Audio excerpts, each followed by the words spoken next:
I can't hear. They're still on mute, it looks like. Oh, okay. Thank you. I hear it now. Yeah, they're on mute, but I can hear you, so you're good. Okay, good. Much better impression. Hello, Mayor Pro Tem. Hi. Hi. Brandon, good evening. I see we have Mr. Kerr on here. I thought Mr. Kerr was out of town. Yeah, That's why he's on remote. Oh, okay. There he is. Hey, Jim, thanks for joining us. Wherever he is. Where are you? In Seattle at my daughter's house. Oh, very nice. I was gonna say, you don't have to tell us. That was kind of a prying question. You're in the continental US. Yeah. Yeah. Okay. All right. So, thanks for joining us, everybody. Hopefully Trustee Edding will join us. And Happy New Year. Hope everybody had great holidays. So let's get started with our workshop, which we've been waiting for a while now. It's very exciting. The water year update, a time of use 101, and the Tierra Resources solar project update. So let's start with the water year letter. Administrator Simonson, do you want to take this? Well, actually, Aaron is going to be doing most of the items, but he's wondering if we could take the agenda backwards. Sure. We don't have Any to. I didn't particular know reason?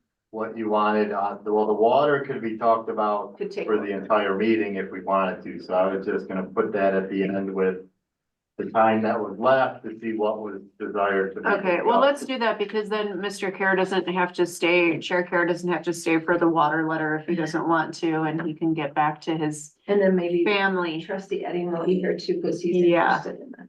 Okay, okay, then let's take it backwards. Right, I was starting with the solar project update, just to get that one, it's at the end, but also just to give everyone the update that after the review, the NREL and Berkeley Labs consultant that we have looking at this does feel it's worth moving forward.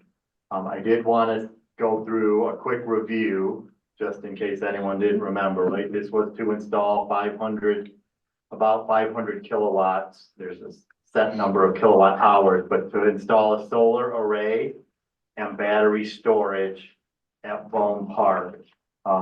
If it helped, I could share my screen. I pulled up the spot unless everyone's pretty familiar with where that's at. Is everyone familiar with what we're talking about?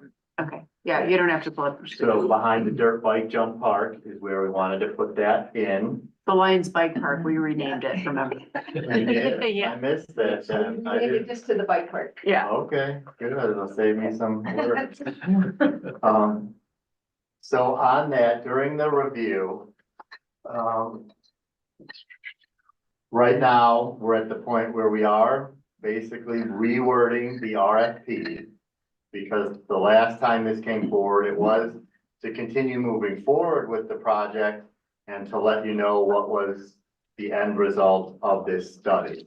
But the plan is still to move forward unless the board then decides to change their mind and says not to do that. So you would want to let me know at the next meeting or something if there's some reason you want to not move forward. But my understanding was that I was continuing to move forward with that unless there was a reason not to.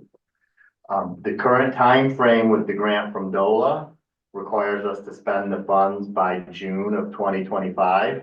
So we do have some time if we can get that going. Again, my hope would be we could get the RFP out by the end of the month.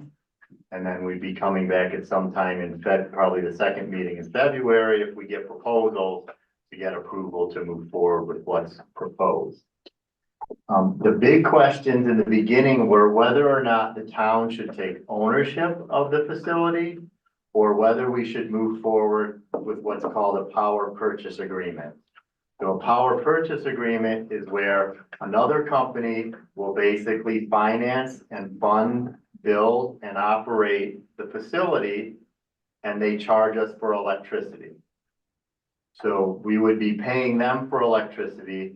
And the goal would be to get a rate that is at least as low, if not lower than what we can already pay mean for their green rate. Because we're looking to get green electricity. May remember in the beginning, it was going out as a PPA agreement, a power purchase agreement. That's what we were looking for when we first put the RFP out. Then this tax incentive option became available from the government offering that to municipalities. So we pulled it back and we thought, well, if we can take advantage of these tax incentives, it would be better for the town to own it and try to reap more of the rewards of the tax benefits. After the review, the consultants point out how it still is really, you can get more bang for your buck when a private company is doing this because one, they're writing off expenses as part of their business cost. So they get tax deductions. They don't have to pay taxes on a business expense. They're only paying taxes on the revenue at the end. So they can potentially get a better tax return. They can also take advantage of the tax credits we get. And there is a third one, I forget what the acronym MAKER stands for, but there's even additional tax incentives. So a private company should be able to do this for cheaper than we could, even with the tax incentives. Then the other idea is they will then be responsible for a period of time of operation and maintenance. So the town is not concerned about a contract. Right off the start, we could not be the ones operating it, just as we don't operate our wastewater plant. We have a private company. We don't work on the electric lines. We have a private company.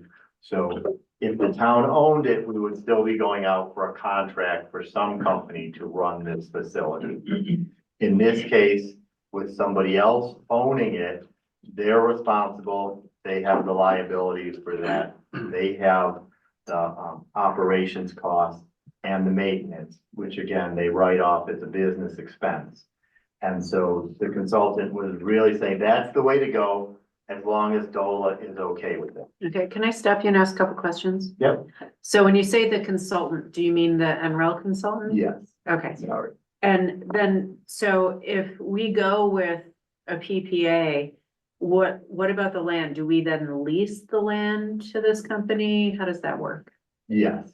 So we would still have the land. They would include that leasing would be part of the agreement, how that gets built. And it would probably be structured. We would be taking ownership. What we're looking for is after 20 years, it would become the town's project. For DOLA to fund it, it does have to become town-owned at some point.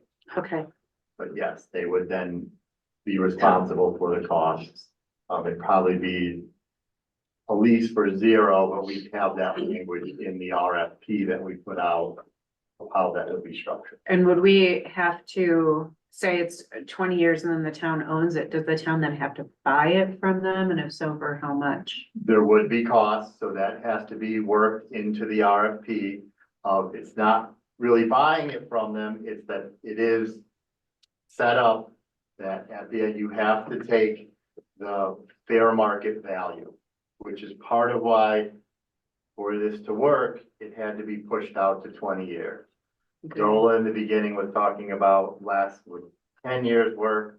Originally, there was talk of just having it after 6 years, but the value of the facility is going to be much greater at 6 years than at 20 years. At 20 years, some of it's accounting language. You're looking at something that has a 30-year expected life, that time frame of it. And then at 20 years, we're taking ownership. But with all the new technology coming out, it's probably going to be worth almost nothing for someone to take over, because they're going to say, well, we wouldn't want to take this over. You would build a new facility, all the new possibilities that will be out there. But when you have it, it's sort of like we still have cars now that people are driving 10 years later, even though there are newer cars available. Okay. thank So you. that's part of it. That would have to be worked into the RFP, and we would still have to find someone who can make this all work. We would have to look at what we think based on the contracted value, what the value is then at the end and how that gets structured. To some extent, we'd be wrapping that in, so that was one concern, the time that I mentioned on the DOLA side with the grant. They don't wanna fund something that is just paying for us to get cheaper electricity from somebody. They're funding a green energy type project, which they are, but it was how do they show that?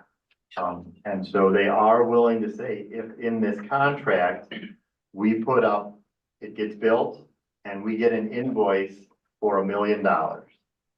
Basically, we have approval, we've put into the budget 280,000. That's because we had to cover 28%, DOLA has to cover 70, or was willing to cover 72%. So they would cover, if it was $1 million, 720,000, we would then be paying 280,000. We can go up. There was talk of trying to push it higher because the maximum value of the DOLA contract is greater. But in the beginning, we were talking about $1 million project. Those are the numbers that were already set aside. Those are the numbers I think we should stick with. There are some on the UEB and in discussions that say we should maybe go for a $1.4 million project and get $1 million in the grant at 400,000. But I've also not had a chance to review the recent expenses or the lack of revenue in the electric fund and some of the other expenses that we've looked at before. The electric fund didn't make as much last year as we thought it would. So I would stick with that. That also has to get factored in when we go out for the RFP. So somebody's going to get $1 million, they're going to build us the facility. And one is we're going out with the standard of, we want a facility that can give us X number of solar panels or X number of X amount of electricity based on a solar facility. That's pretty set. We want to do 5% of our average electric consumption because that's what mean will allow us. We can't do more than that under our contract with mean. So that's the most we can do. And that's what we're trying to go for. The second component, the storage, is the one that's a little bit flexible. So we've originally looked at, could we get 500 kilowatts of storage capacity so that it could hold that much electricity in storage. And the reason for the storage is mean does charge us. Part of our charge is based on our peak demand. So if everyone doesn't know, when you actually consume electricity in the summertime, let's say all the air conditioners kick on, they have to be able to supply that maximum amount of electricity. Even if it's only for a half hour, they have to have enough resources. This is basically an electricity supply and demand, how you get charged, right? So part of our cost is based on what's our peak load. Everybody who's a part of mean, you look at the peak load and that's your portion of a fixed set of costs. So if we can reduce that peak load, we can reduce our portion of those fixed costs. Can you give an estimate, a quantifiable estimate of how much we could reduce our costs? It's 30,000. I don't know if we've looked at, Jim, do you have an idea on your numbers, what you thought we could reduce the peak load, what savings? I think you had some in there. Yeah, we had the peak load savings. That all depends on how much they charge for the system. So again, that'll be once we get the bids in, that'll determine what our savings are. At this point in time, what we were planning on doing in the RFP is there's actually two price points that we're looking at. One is a rate charge, and that will reimburse them for, and also a demand savings. And so we're going to put down what those cost us, what mean charges us for those, along with an escalation fee, for the next 20 years. And they'll have to be under that in order for us to accept the RFP or the contract is what I'm thinking. Okay, great. Thank you. And those were the two crux points, and DOLA was okay with the 20 years, with paying the $1 million. If we get an invoice from the contractor that says you're paying down on this facility $1 million. Again, they're getting their costs back with this 20-year agreement to buy electricity from them. But they're getting also $1 million up front. So can they charge us 3 cents per kilowatt, say, instead of means 4.5 cents? There's also the other way to look at it though, can we get more battery, which costs more, and have more storage? And then they might want to charge us more because that's going to cost more to build. So DOLA wants us to look at both options. So when we go with an RFP, it's going to have, here's a set rate. Actually it's going to go out with, here's what we want. This much solar, this much battery, what will you charge us? And if they can't charge us less than the mean rate, then it doesn't make sense economically to try to do that. If they can get under the mean rate, great. If nobody can get under the mean rate, how much battery can you give us and still get under the mean rate? And so then we can go back to DOLA because DOLA already said, we're giving you this money based on X solar and Y amount of storage. We've told them we don't know if we can get that for this $1 million. So this is the way to say, okay, you get X solar, but that storage needs to drop down a little bit. Here's all these bids that came in. This is why we can't do it. And they said that would work. And they would come back with the contract that said, okay, you can do 350 kilowatts of storage instead of the 500. Okay. That's So basically it for the project. it's good to have an update on that. What questions, Mayor Pro Tem, do you have any questions for Aaron? No? Okay. Anybody else? All right, so what's the timing looking like for all of this? So we started working on the RFP. Mhm. We had a proposal put by the reviewer, the NREL Berkeley Labs consultant. The second part of theirs, after verifying or deciding whether it was worth going forward, was to help us get the best RFP out that we could. So he's done his first review. Jim has done an update on that. We're hoping to get together in the next week or two. We're meeting once a week now. And I'm hoping to have the RFP go out before the end of the month. Okay, And that we would move forward again, unless at the next meeting, you guys decided you didn't want to and gave direction not to do that. And otherwise, we'd be going forward with the RFP, hopefully coming back with a proposal. We're gonna give a few weeks, so I don't think we'd make the first meeting in February. I think it'd be the second meeting in February. I hope to have the proposal that we hope we can move forward with. great. Great, thank you. You're welcome. Okay, so should we move on to Tierra Resources? Yes. So, Before you start with that, though, I'm curious about the status of their contract. Have they completely completed their work and been paid, and did they fulfill their statement of work and all that stuff? they are completely, they've billed for everything. Kim was handling that portion. So I don't know the specifics. I think they've been paid in full. So they're done. I think so Yes. too. Okay, Okay. Whether we got exactly what we wanted, they felt they were giving us their final presentation. I've asked a couple times, almost for something more simplified in a narrative that really just tried to help give the specifics that I have put in this document. If you haven't had a chance to read it, I've tried to summarize what I have heard from the consultant as far as the 3 tasks that were there. Again, this got a little confusing between starting with the SFC, the UEB moving in. What do each group want to see? There was a document through a joint meeting where it was accepted on what the scope of that would be. And that were the 3 tasks that I list there. Those are in some of the minutes from one of the meetings, and that he put out as he agreed on to assess mean. That was definitely a concern. Is mean actually giving us green electricity when they say it's green, or is it just talk? And in my conversation, Rich Baroni, who was the lead consultant we worked with, was confident that mean, based on all his discussions, was giving us truly green electricity. I put in here, my last meeting, I had a couple of them.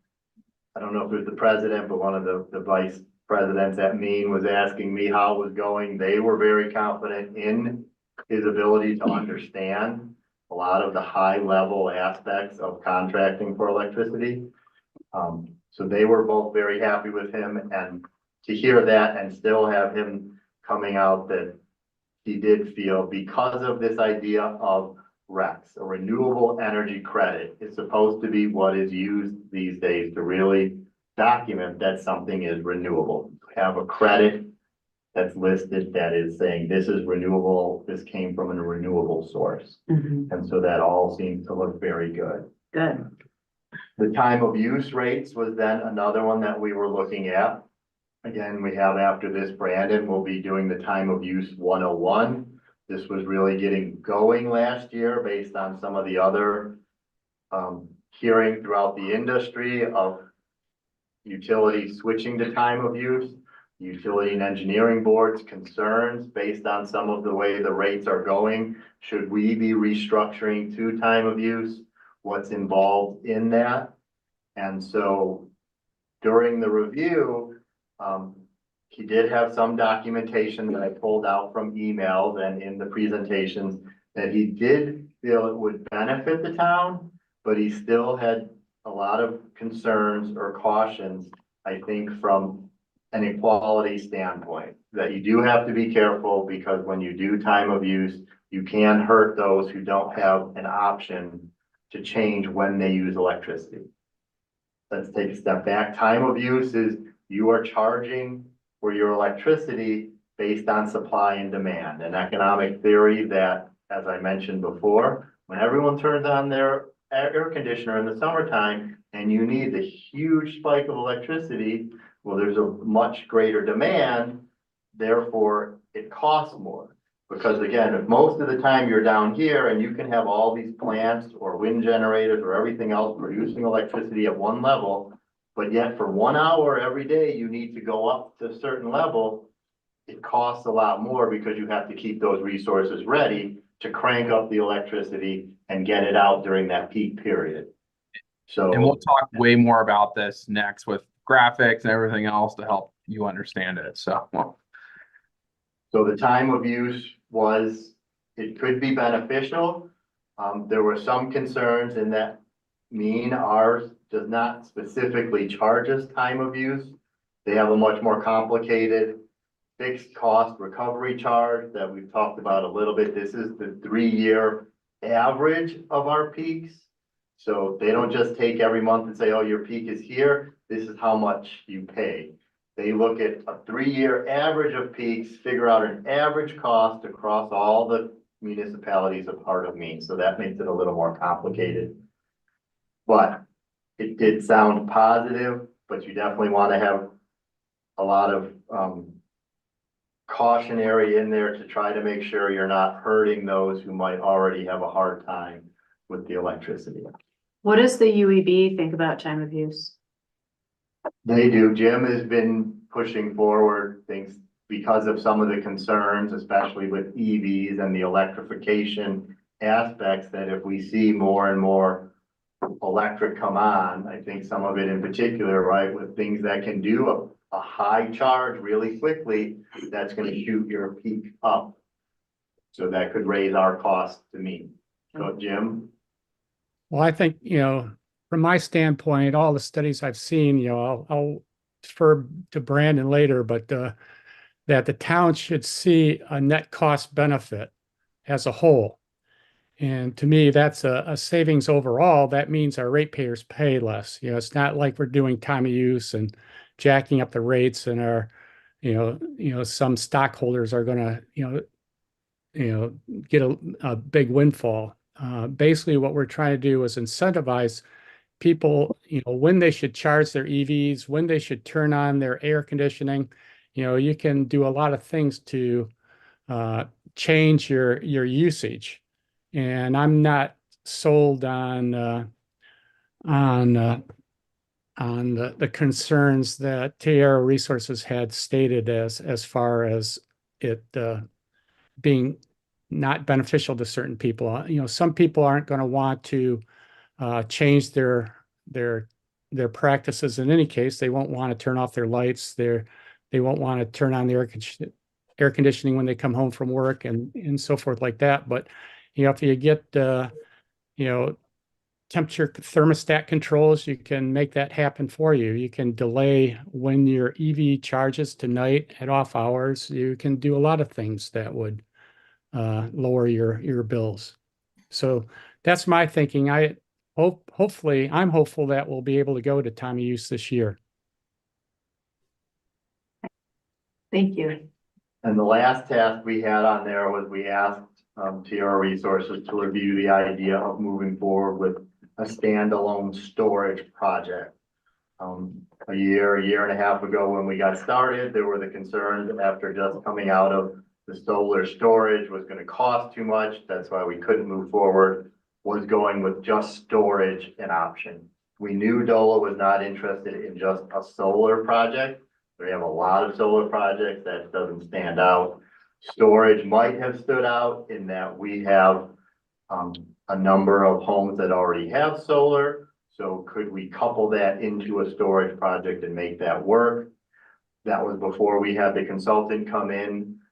During these little bits of overlap, it really looked like we should move forward with the solar and storage. And then in the end, TR Resources came back and showed it would be much too expensive to go with just a storage project to make it beneficial for us. So we're still looking at the solar storage that we talked about with the project. Okay. That was TR Resources. Great. Any questions for Aaron or Jim about the Tierra resources? No? I do. Yeah, go ahead. It's not so much that I have questions, except that, Aaron, it sounded like maybe you sent out some kind of a document. I don't see anything in my email. Did I mishear that? Was the packet under the workshop, I thought. I just Yeah. pulled it up from there. I don't see it in the packet. I'm And so it's there was the last page of the workshop packet. okay. I didn't see it. I'll look again. It is on the online agenda. I just checked it. So if you look at the agenda online and it's the last item, When was that updated? looks like it was posted 29th at 4:10 p.m. There's two different packets. There's a workshop one and the regular board packet. Yeah, I for some reason missed that last page. I see it now. Okay. Thank you. Okay. So shall we move on to Time of our use. fascinating and deep dive into time of use? And that will be Attorney Dittman. Thank you so much, everyone. So I'm going to go ahead and share my screen so you can see my presentation. I also did send out earlier these slides, so you can refer to them later if you so wish. Can everyone see that right now? I'll put it in slideshow mode, but Yes. excellent. Okay, so this is, as I mentioned, a kind of a time of use 101. It's also kind of a rate design 101. As I started, going over what I had previously produced, I figured that really we maybe need to start at, kind of square one. What is rate design? Why do we do it? What different types of rate design are out there? To help you give kind of a baseline, understand, why we're, considering doing time of use, and then also, why there are some kind of pros and cons, at least arguably some pros and cons to doing this. And so I'm going to start, very simply with what is rate design. And we this is really kind of square one, and rate design is just simply the methodology we use to create utility rates. That rate can be very simple. It can be a fully embedded rate where we're considering all elements of the system and different types of usage in one, per kilowatt hour rate. Or it could be a very complicated rate that has different elements meant to recover different parts of the system, whether that be based on system components such as transmission, generation, and distribution, which are the three parts of the electric, system, or based on different types of usage of the system. So capacity versus, really demand. And so just so you know, we can create rates to recover different parts of the system or to incentivize or disincentivize different types of consumption. So when we're thinking about how do we design a rate, we in the utility world we refer to what's called Bond-Bright's principles. And Bond-Bright was a famous economist from the University of Chicago, I believe, in the 40s. And he kind of came up with these, different kind of principles of utility rate design.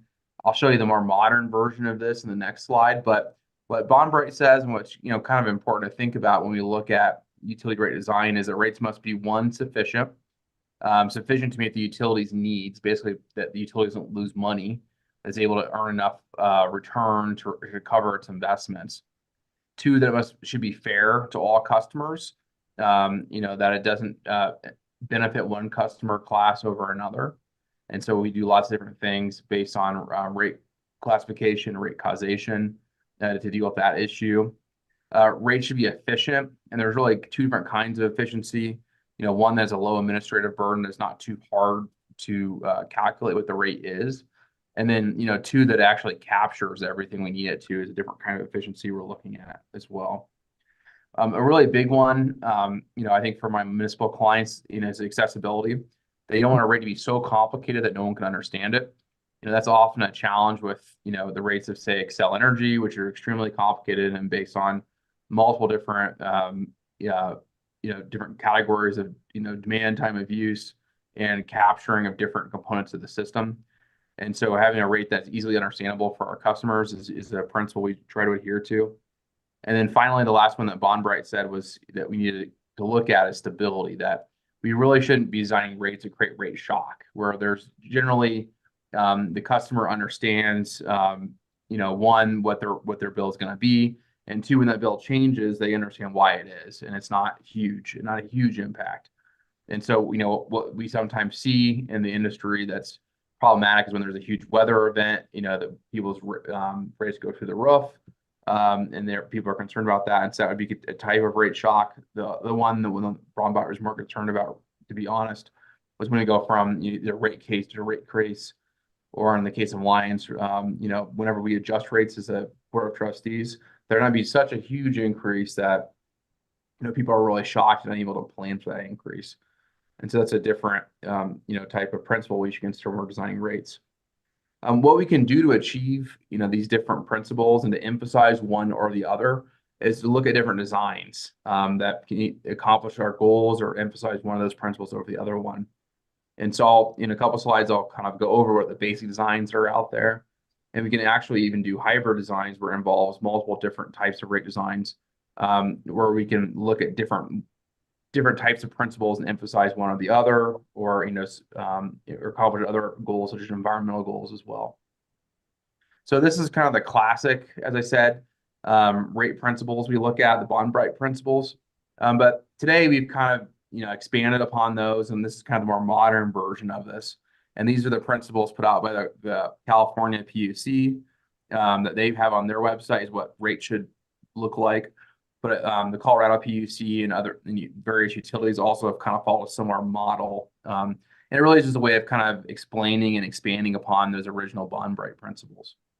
And so the first one they have as part of the principles that they put out is that low income and medical baseline customers should have access to electricity to ensure their basic needs are met. So particularly if you're on a device which requires electricity, that you can afford that device, and that it's not an unbearable cost for you.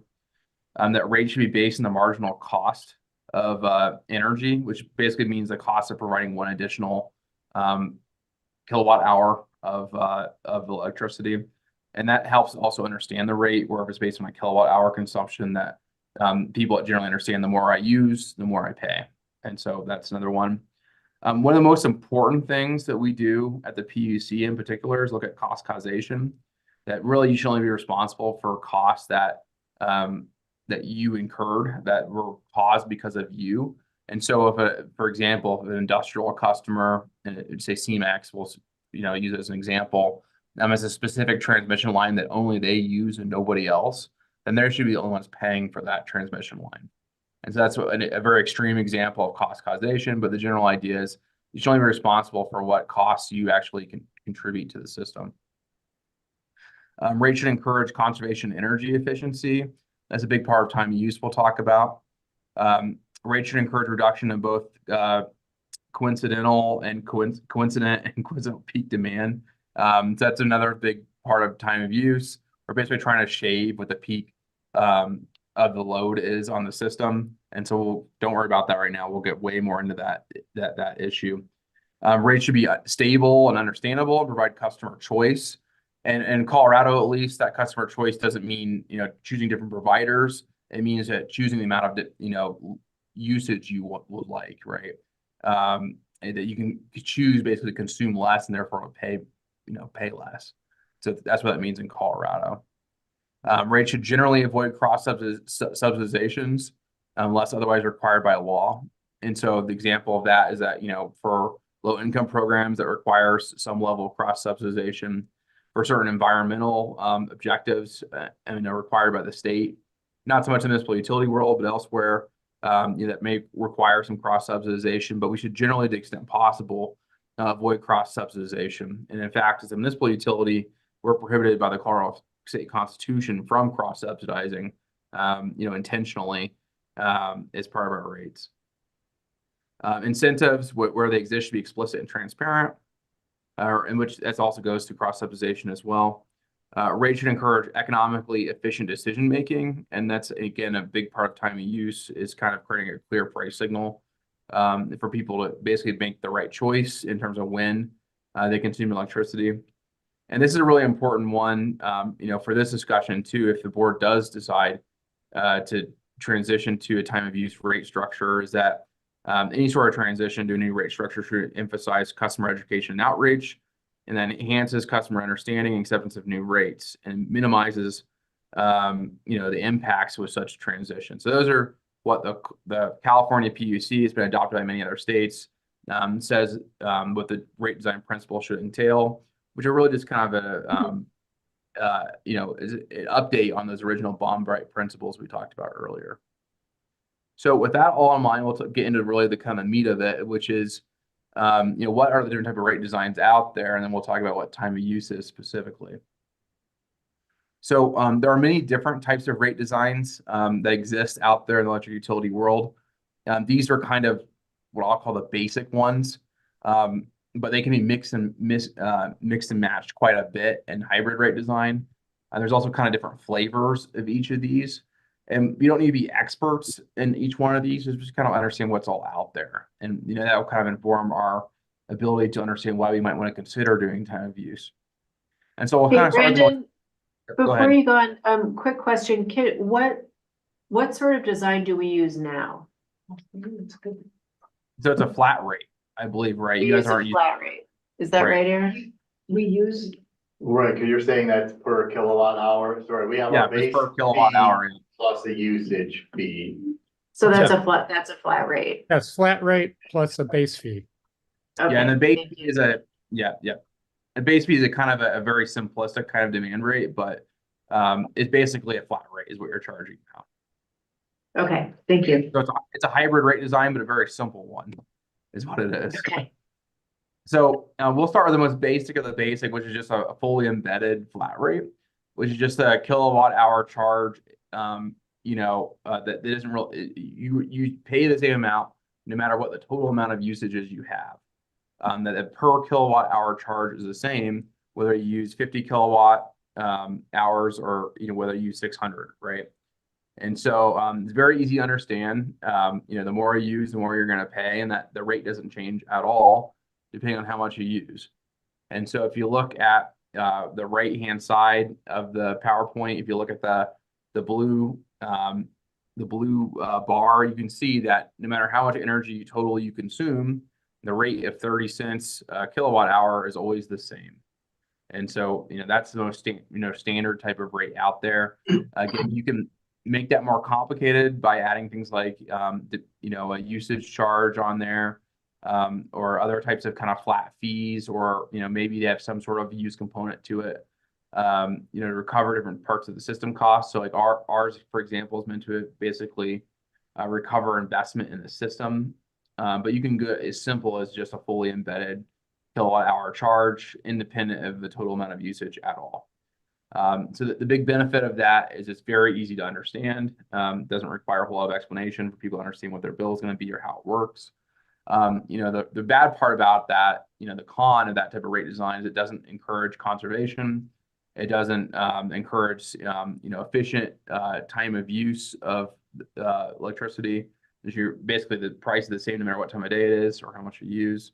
So it gives very little in terms of price information back to the consumer in terms of how to more efficiently utilize the electric system. So that's the most basic one out there. The kind of the step above that in terms of how complicated it is, the inclining block rate structure. You see this a lot in water in particular. For example, my Aurora water bill is an inclining block rate. But how this works though is that there's different blocks of energy or water or whatever it may be, and that the lower amounts are charged less and the higher amounts are charged more. And so if you look at the right-hand side again, that graph, you can see where in this particular example, if you consume 50 kilowatts or less, your rate's 20 cents for those first 50 kilowatts. Once you get above that, you start paying more. So up to 300 kilowatts, you pay 40 cents. Up to 600, you pay 60. And if you get more than that, you pay 80. And so as you see, the more total amount of energy you consume, the higher your bill is going to be. And this is more simple than some of the more newer types of rate designs. Doesn't require things like smart meters necessarily. But the benefit is that it does provide some cost information back to the consumer to say you should use less, because if you use more, you're going to be paying more. And it's fairly easy to understand that it's not super complex in its operation. The downside, of course, there's no time of use component to it, and we'll talk more about why that's important. But it doesn't do anything about your total peak demand. You can consume all 600 kilowatts in 1 second, and it would have no impact on your overall rate, which can be a problem when we're thinking about things like transmission constraints and generation constraints. Another rate we see out there that is often usually mix and match with some of these rate designs is seasonal rates, which is instead, we're looking at the time of year and how expensive it is to provide energy during that time of year and charging a rate based on that. And so 2 examples that I dealt with in my time with Black Hills and also some of my other work I do currently as grain dryers in Iowa, and then amusement parks in Wyoming. And so I'll kind of go through each one of those and why they have seasonal rates. And so for grain dryers in Iowa, basically, and this is true of all Midwest states, but particularly in Iowa, there is a period of time in the fall where they're using massive amounts of energy, particularly gas, to dry out corn. And so the cost to provide that energy during the fall is much higher than the other times of the year, because their demand is 0 in February, and it's we'll say 1,000 in October and November. And so the rates are designed such that if you consume energy during the off periods, it's much less than it is during the peak season, which is in this case October and November. Similarly, in Wyoming, when I worked for Black Hills, we had a rate classification that amusement park was on. And, the reason why their rate was that way, because they consumed a whole bunch of energy in the summer and 0 energy in the winter. And so we charged them a lot more for their energy use in the summer than we did in the winter. And, the reason why we do this is because the cost to provide service to them is much more when they're consuming a lot versus when they're consuming basically none. And so a lot of times you see a seasonal rate mix and match with a demand rate or with a time of use rate. But that is another component in rate design we look at sometimes. The next one, which is probably the most complicated type of rate out there, is demand rate. And I don't want to get too much into the weeds on this one because it can get very complicated depending on what type of demand rate it is. But the basic idea is that your electricity rate or charge, and it can be either a rate or a charge. And a charge is kind of a fixed amount versus a rate is a multiplied times your total consumption, is set during whatever your peak demand period is. And we can there's all different types of variations on how we set that, whether it's be on a monthly, weekly, or a daily basis. But essentially, the idea is that it costs more to serve you if you have a very high, peak demand. And I'm going to use it. What's a lot of people in the electric world say is a bad analogy, but it's basically, you think of, compare electricity to water, where if you're, in order to serve you in your peak amount, we need a really wide pipe, right? And the size of that pipe is irrelevant other than what the peak demand is. And so what really is important then is like, how big does that pipe need to be? And so in order to calculate, what your rate is, it's really looking at what your peak demand was. And so if you look at the lower graph here, you can see that this is their consumption over a month. And at one point in time in the middle of the month, they had a very high peak demand. And that basically sets their rate for the rest of the month. And so it's irrelevant in this situation. And again, this can be very complicated. What their consumption is the rest of the month, it really is based on what the peak was multiplied times their whatever the amount of kilowatt hours they consumed. And so what it really is intended to capture, in my experience, mostly is transmission costs, but also generation as well, because we're saying what is the peak amount of either transmission or generation we need to have for you to make sure you have service. But this is a very complicated rate design, or it can be a very complicated rate design. It involves the most consumer education and can be extremely regressive if not implemented correctly. But it is a very useful tool out there for addressing things like the need to build additional generation, the need to build up transmission, which is a huge issue right now, and larger distribution as well, as things like EVs and PV come onto the system, and legacy systems are not intended to serve those needs. And so that's another tool that's out there. It's not one we're looking at currently, but one a lot of utilities are currently looking at as they're trying to basically be more efficient in how they capture rates and meet all the different demands that are on the electric system. So the one we're talking about is time of use. Next slide gets way more into detail, but as Aaron already mentioned, it's electricity charges based on the time that is consumed as a time component to electricity. The general principle here is that it costs a lot more to generate at night than it does during the morning or during the day. And this is a huge interaction with solar and wind generation.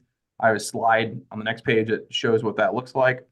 But that's one of the many reasons why we look at doing time of use rates, is because there's very large differences in the cost of electricity based on the time of day. And a lot of that currently has to do with the ability to generate with either solar or wind. So I've given you kind of all different types of rate designs here. But the important thing to know is that you're not really stuck with any one of these. And a lot of times, especially on much larger utilities, you have a hybrid rate, which is a combination of 2 or maybe even 4 different types of these things going on at any given time. And each one of those kind of design types is meant to really address a different problem that we had in our principles in the previous 2 slides. So let's get into time of use specifically and really get kind of in the weeds of what it is and how it works. So again, time of use is a type of rate design where we vary electricity pricing based on the time of day the electricity is consumed. And so if you look at the graph I have on the top, you can see that the price of electricity is very low from 0 to 6, so midnight to 6 a.m. It peaks a little bit from 6 to 9 when people are waking up, putting in their coffee, making breakfast, going to work. And then it kind of levelizes in this example. And this is true of most systems, as the California one below. It really ramps up between 4 and 7 usually, which is when it's most expensive, when there's the most demand out there. Everyone's coming home, making dinner, turning on their heat or their air conditioning since they're home, and doing all the other kind of at-home activities. That's when electricity is most expensive to generate, to transmit, and so on and so forth. And so we reflect that, which is in the y-axis of the graph, and the cost of to the consumer what it is. So it's most expensive during this peak demand hours. It's 50 cents a kilowatt hour. and it's lowest, overnight when there's the least demand on the system, when it's least expensive to generate electricity. There's a huge interaction in recent years with time of use and solar and wind, which is a reason why most utilities in the West in particular are looking at implementing this.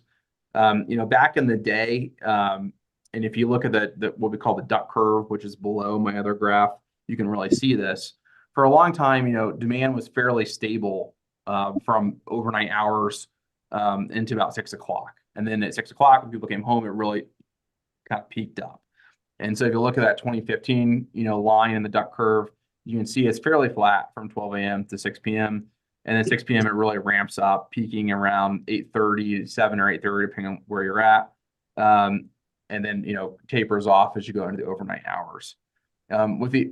With the penetration of solar and to a lesser extent wind on the system, this has really changed considerably to the point where in 2023 we actually see a negative demand on the system during the noon to 3 p.m. hours, where we're storing electricity and there's no net consumption of electricity on the entire California grid from the hours of about noon to 3. And so we're actually in a world now where we're talking about zero rating electricity during certain hours of the day because there's too much energy for the system to handle and we need to take it off. And if there's not enough batteries to store it, we got to consume it. And so there's actually in places that are considering saying electricity is free during certain times of the day in order to try to levelize the demand curve for the entire day.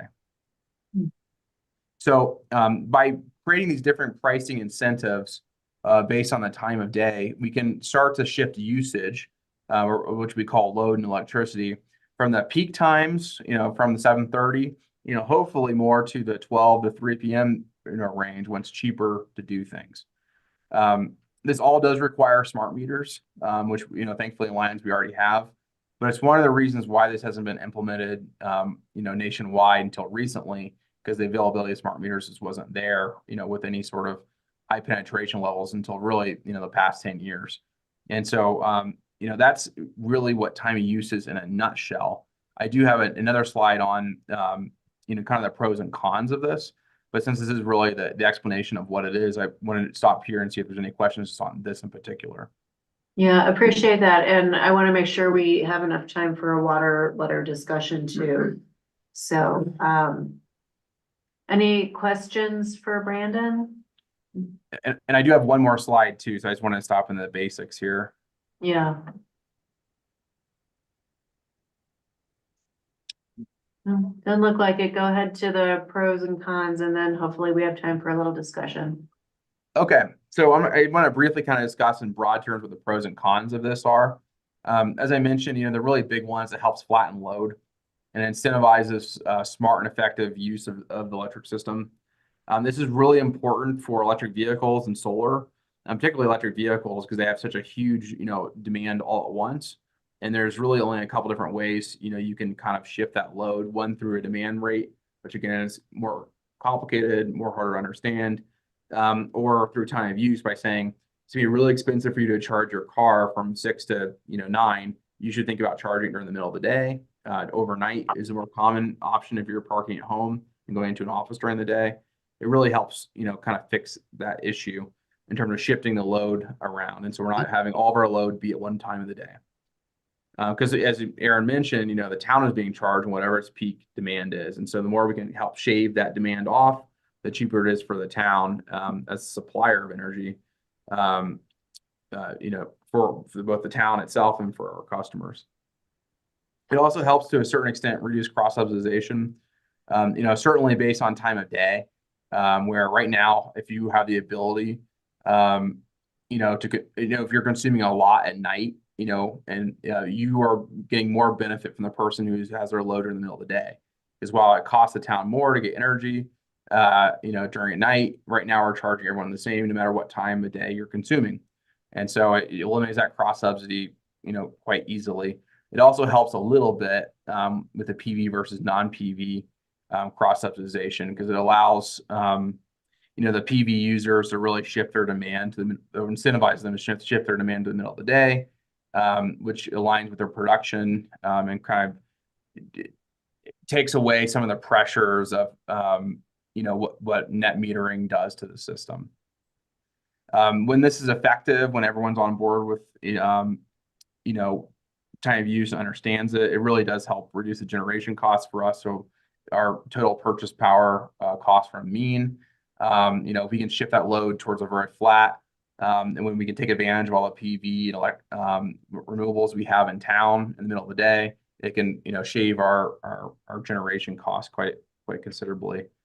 One of the great things about time of use is that when there's more, batteries on the system, when there's more smart home devices that can take advantage of this, it really does it's kind of a force multiplier in how effective this is, both from a system perspective and also from a customer perspective, and what the cost they're seeing, because you can leverage time of use in some way, ways to save a lot of money, or even sell back to the grid if we enabled that. You make more money if you sell at peak times.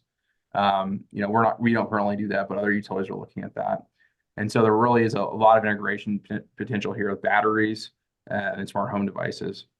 It also integrates well with other rate designs. And so in the future, if we were looking at a demand rate, you can add that kind of onto this fairly easily. And that's what we're seeing from a lot of the bigger utilities now, is they're adding on demand components to their time of use rates. And so it works really nicely especially with demand rates, but also with things like seasonal rates.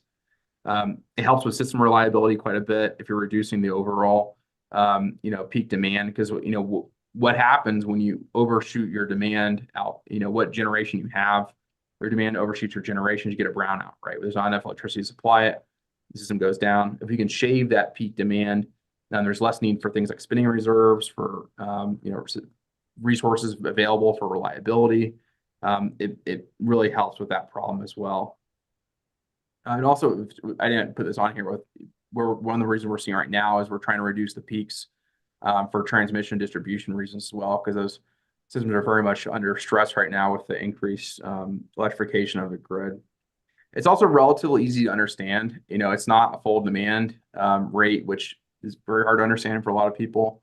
It's fairly easy to tell people you will pay less if you run your washer and dryer overnight, or your dishwasher overnight, versus from 6 to 9 p.m. And so I think most people already think, in my experience, that this is happening, or they've been told over the years that rates are done on this way. And so I think it is fairly easy for people to understand how it works. The cons of this system is as I mentioned, it requires smart meters. So it's not an option in large parts of the country, and particularly in developing parts of the world, it's not an option because they just don't have the infrastructure in place. To be effective, to really see this shaving of demand, peak demand, you really need an education campaign, and to be fair as well, because the people who know this versus don't know this, the rates are going to be more expensive, obviously, for the people who don't know about how this works. There is some evidence that can be regressive, not as regressive as demand rates, but it can be regressive to lower income individuals. And then that's based on basically the elasticity of their demand. That there are some evidence, and the studies have been done, that if you're lower income, that you have less ability to shift your demand around. And part of that's due to the availability of smart devices that help you manage this, like smart thermostats and smart whole home energy management systems, which are much more accessible to people with higher incomes. But I think more importantly is just education, right? That people of higher incomes are generally more receptive to education on this. And so I can't stress enough that implementation of any sort of alternative rate design, of which time of use is one of them, requires a lot of education. And so the good news is that the aggressive qualities of time of use is generally thought to be a lot less than the demand rates, which are found to be much more aggressive if not properly implemented. So that is basically my time of use presentation. A really kind of 101, 10,000 foot level. This can get way more complicated, but I want to give you a very general understanding of what it was and how it worked. Thank you so much for that. Really appreciate it. Chair Kerr, do you have anything you'd like to add to that? No, I think that was a good overview. Thank you, Brandon. Okay. All right, questions about time of use? Quiz later. So, Mayor Pro Tim has a question. oh, sorry, Mayor Pro Tem. Hi, yes, thank you. So I just am wondering on a practical standpoint. So, let's say I don't have an electric vehicle. And because I think there's quite a number of people that I know that don't yet. So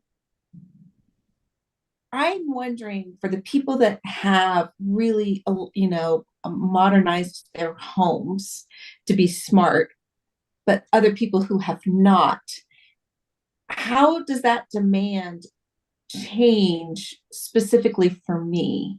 Like if I'm the person that doesn't have an electric vehicle in my house at all. Yeah. So, I mean, certainly, one of the reasons we do this is to work on things, electric vehicles, making sure they don't charge at 6 to 9. But there are benefits, for everyone, and for the system as a whole, regardless if you have a smart home or an electric vehicle. And so think about with the large, power consuming appliances you have in your house. And the ones that people are most easily able to shift the usage of, which are the biggest impact in a lot of cases, are your washing machine, your dryer, and your dishwasher. So you can, run those overnight or early in the morning or in the middle of the day, versus from 6 to 9, and really do reduce a lot of your electricity consumption. The kind of the next level beyond that would be air conditioning and your heating, where you can either, if you have a smart thermostat or if you do even manually, turn down your air conditioner or your heater during those peak demand hours. You can even like superheat or super cool your house prior to those peak demand hours. So you can kind of ride out that period and then push it back overnight to when electricity prices are cheaper. And so those are a couple of options for you, even if you don't have an EV or smart devices in your home. Certainly the smart devices make it easier to manage a lot of this stuff, but it is relatively easy to manage the biggest power consuming appliances you have without those devices. Okay, so I understand that, but my neighbor, man, they've got it all. They've got the solar, they got the works, they're so dialed. Are they getting a much, like, I'm curious the significant difference that they're saving versus me in my house that's not that, dialed in, but I actually do follow those kind of peak demand, So right now, if your neighbor who has an EV, you're basically subsidizing them in some ways because they are powering their vehicle, or could be powering their vehicle, we'll assume they are, from 6 to 9 o'clock when power is much more expensive for the town to buy. And so we're trying to make them move off of that time period, right? And so it's not necessarily cheaper, it's artificially cheap for them to exist right now, right? Because they can do so at rates that are much lower than what they should be for those peak demand hours. And so by implementing time of use, we can hopefully shift their usage of charging to some other period of the day when it's it's less expensive for the town to serve them. So that's kind of benefit one for town and for you, even as an owner of not have an EV. Other than that, I mean they have a whole bunch of smart devices in their home that can manage this stuff. It's just easier for them to take advantage of this in some ways. If you have a whole home energy management system, which I know some people do, you really can't take advantage where that system can monitor where your consumption is and shut things off basically when we've hit those peak demand hours if they're unnecessary. You can also relatively inexpensively, do a smart thermostat where it can turn things down based on peak demand or when you're not home. That's relatively inexpensive and will help manage this as well. I guess I'm still feeling like I don't have I'm understanding what I can be doing in my house, but let's just say I can't. How much different am I paying a month versus somebody that has everything beautifully dialed? So it depends. It depends, right? I mean, it depends on what you set in terms of the rates for the different times of day, right? Okay. this is all kind of customizable, right? Based on what the desires of the town are, and we can set those rates based on time of day as we wish. And so, I mean, I would still say that you can manage a lot of your demand without the smart devices. So you can still see the benefit of this if you listen to the education, do as you should, shift your demand around. But it's certainly, I said, it's easier to set them if you have the smart devices. Yeah, so I think, Mayor Pro Tem, I think what you're getting at is, because your neighbors have all the bells and whistles, will they be paying less than you? And I think the Even if I answer, make my adjustments, like as best as I can, without going out and making a huge investment to make you things don't change. have to, so that's the thing about time of use is you're paying the same per kilowatt hour as your neighbors, right? Okay. It's just that if electricity is going to be more expensive during a certain time frame, say 6 to 9 at night. So if you use your appliances from 6 to 9 at night, you'll be paying more to do that than you would if you use them at noon or overnight. I think I'm okay. Does that All right, make sense? Yeah, it does, but I can see where the education piece is going to potentially be a challenge for some people. Yeah, and so I think I want to make sure we have time to talk about the water letter because it's really important. So and I appreciate the 101, Brandon.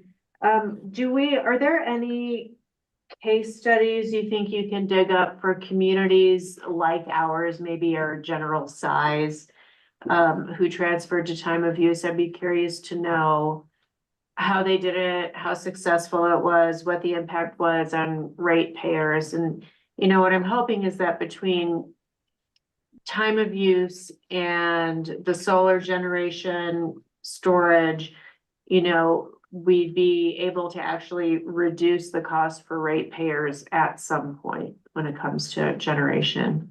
The one concern about the studies would be finding somebody similar to Mean, that they are slightly different with this fixed cost that we pay based on the way demand is. We Yeah. can still do some, but just take in mind that that's gonna be slightly different from what we see. Well, I think it'd be instructive just to have these examples. Yep. Like I the think I can find, Yeah. I'm sorry, Yeah. Rob. I think I can find you something, it's not gonna be exact.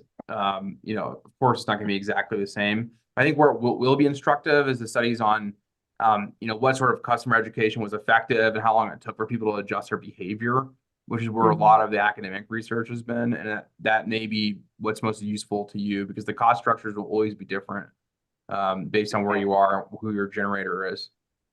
And there's a company in Boulder called eSource that may have this information. I don't know if you're familiar with them. They focus on utility research and consumer research related to utilities. Okay. Fort Collins has published their experience on going to time of use. And Oh, so good. there's a lot of information in their report on how they did that. I'll see their mayor soon. I'll ask her. Trustee Williams? My biggest concern about it is lower income individuals' ability to take advantage of it. It just seems to me like it's skewed in favor of the educated and those with a lot of flexibility and financial flexibility. So that's what I would like to see is how does this disproportionately affect lower income people? I mean, he said in the last slide, evidence that it does more inappropriately affect them. Yeah, it would be good to see that information. And can I add a question to the research as well? Sure. So what I would love, if you're able to dig this up, is just where the technology is at in the USA. For example, you mentioned appliances such as washers and dryers and dishwashers, and I'm not sure whether they have a delayed start or they have a timer option, if it's common everywhere, that everybody has access to that technology. Because that's important when you're wanting to program something for off-peak. Yeah, that's a good point. Yeah, it's really common in Europe. This has been adopted many years ago. But I don't know where it's at in America. And I'd like to know. I don't have those appliances, so I don't know. Well, and I just know that my pretty recent dishwasher, for example, I can't program the time it starts. So those are things that I'd love to know is that how common is that? Is it readily available? The programming? Yeah, because if you want to take advantage of an off-peak hour, you have to be able to program these appliances. So it's one thing to have a thermostat where that can control your heat and air conditioning. For an electric charger, honestly, I don't know how you would control that. It just plugs in, so you actually would have to be home during non-peak hours to plug it in. But when it comes to appliances, normally, what I've seen from living in France is that you can program it to start at a certain time. Well, I think that the up-to-date appliances do that, but not older. I think Okay, most, we need, oh, go ahead. I we don't need wanna to move on. We need to move on to the water letter. It's 6:40. So thank you very much. We'll Thank look you. forward to an update soon. Okay. So what is the next step on time of use? Is it, what's, I would like to see if we can get that research done, and then, once that research is in, maybe we can have a discussion direction item okay, on a future agenda. okay, That sounds good to everybody? Yeah, okay. Thank you.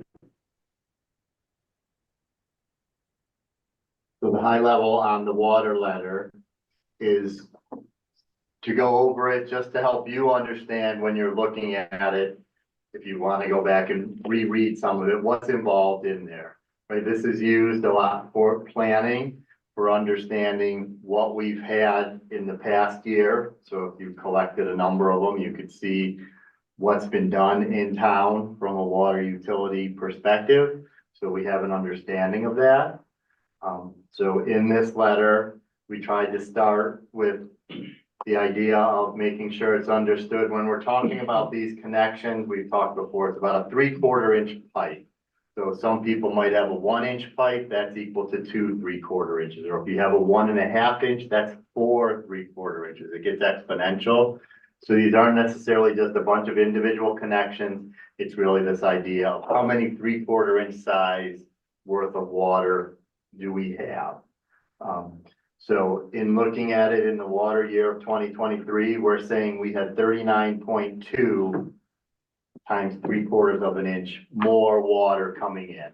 The 0.2 comes in because when we have multifamily homes, it was decided, how are you gonna split that pipe up? It's not each one 1 3/4 inch. They're all using a little bit more than just one home with a 3/4 inch. So we're using the multiplier 0.7 for each. If it's 4 units in there, it's basically equal to 2.8 of these 3/4 inches instead of 4, or instead of just the 1 3/4 inch. It's trying to give both us and Longmont an understanding of how much water we're needing, what kind of growth we're seeing. So we start by going through how many did we have? That 39.2 that I mentioned, 24 single family buildings in Summit, right? So that's 24 of them right there. The multifamilies, there were 16 units in total, 4 units each.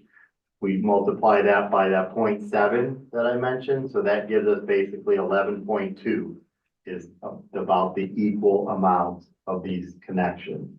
So right there with Summit, we added 35.2 of these 3/4 inch size pipes, or what we call a single family equivalent, the SFE.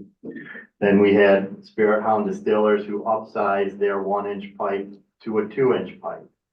That was equal to adding 4 more 3/4 inch connections when Longmont's trying to determine how much water we have. So then we go with the total number of connections that are in there and the annual usage. Just trying to put in there, what was the average usage per connection?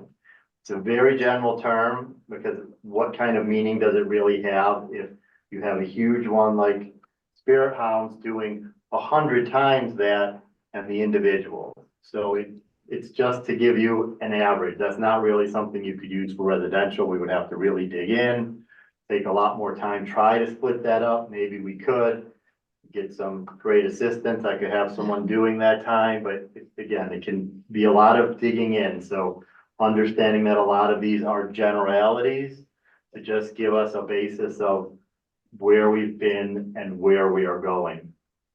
I do want to see if Longmont might be willing to look at it in acre feet as far as gallons, because that's really helpful when we're looking at our water supply. Mhm. How much water do we have? You guys have heard us talk about how many shares of CBT.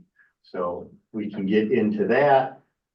That's a little more helpful. And so as an example, the next line in the 1, 2, 3, 4, fifth paragraph down, our total production of water, our total water consumption was 98,978,000 gallons. Well, that actually comes out to 303 acre feet, which is probably a better number. So I'd like to try to use that so we can see where we're going in acre feet. I'll get back into that a little bit further. You know, and Aaron, in the interest of time, I really want to make sure we have time for discussion. I assume that everybody has actually read this memo. So I think maybe, instead of going through the memo paragraph by paragraph, we can maybe talk about some points of question Right. or concern. You go to Can we questions do if that? You guys have it. I think we're gonna I wanted to do that. I was gonna start with that, but I was worried there's gonna be some very detailed, minute questions that don't cover the general. But we can start with that if you want. Do you have specific questions? Yeah, I do. And I want to see if anybody else, having read this, has specific questions. I think, you know, this is the letter that we send to Longmont every year. And they send a letter back saying, yeah, looks good. So it's a yearly thing. So we did see this last year too. So, does anyone have any questions, Mayor Pro Tem? You're No. muted. You're muted.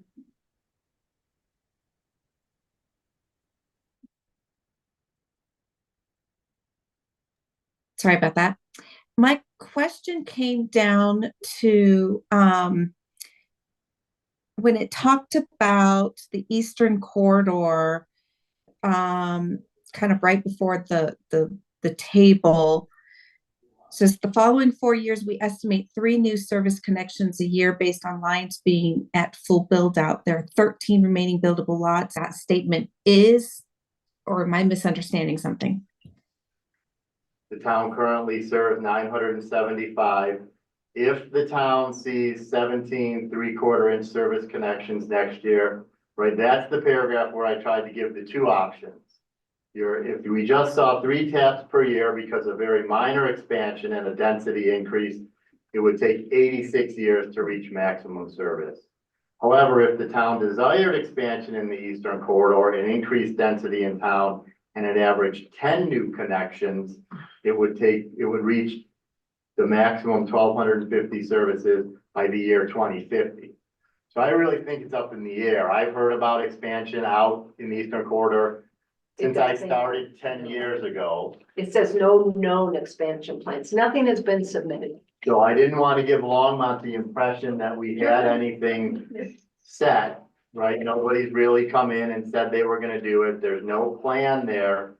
So I tried to give them what we know now to go forward with this idea. And then down at the end, to give the different options of if something changes and we see some growth, here's where we would be at.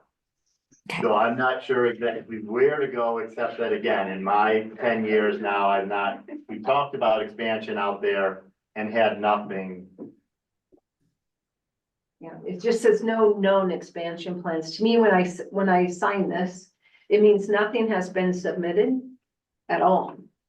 To be a definite number. So I thought Aaron covered it well by putting in that if we continue on the path we have plenty of water for the next 50 years.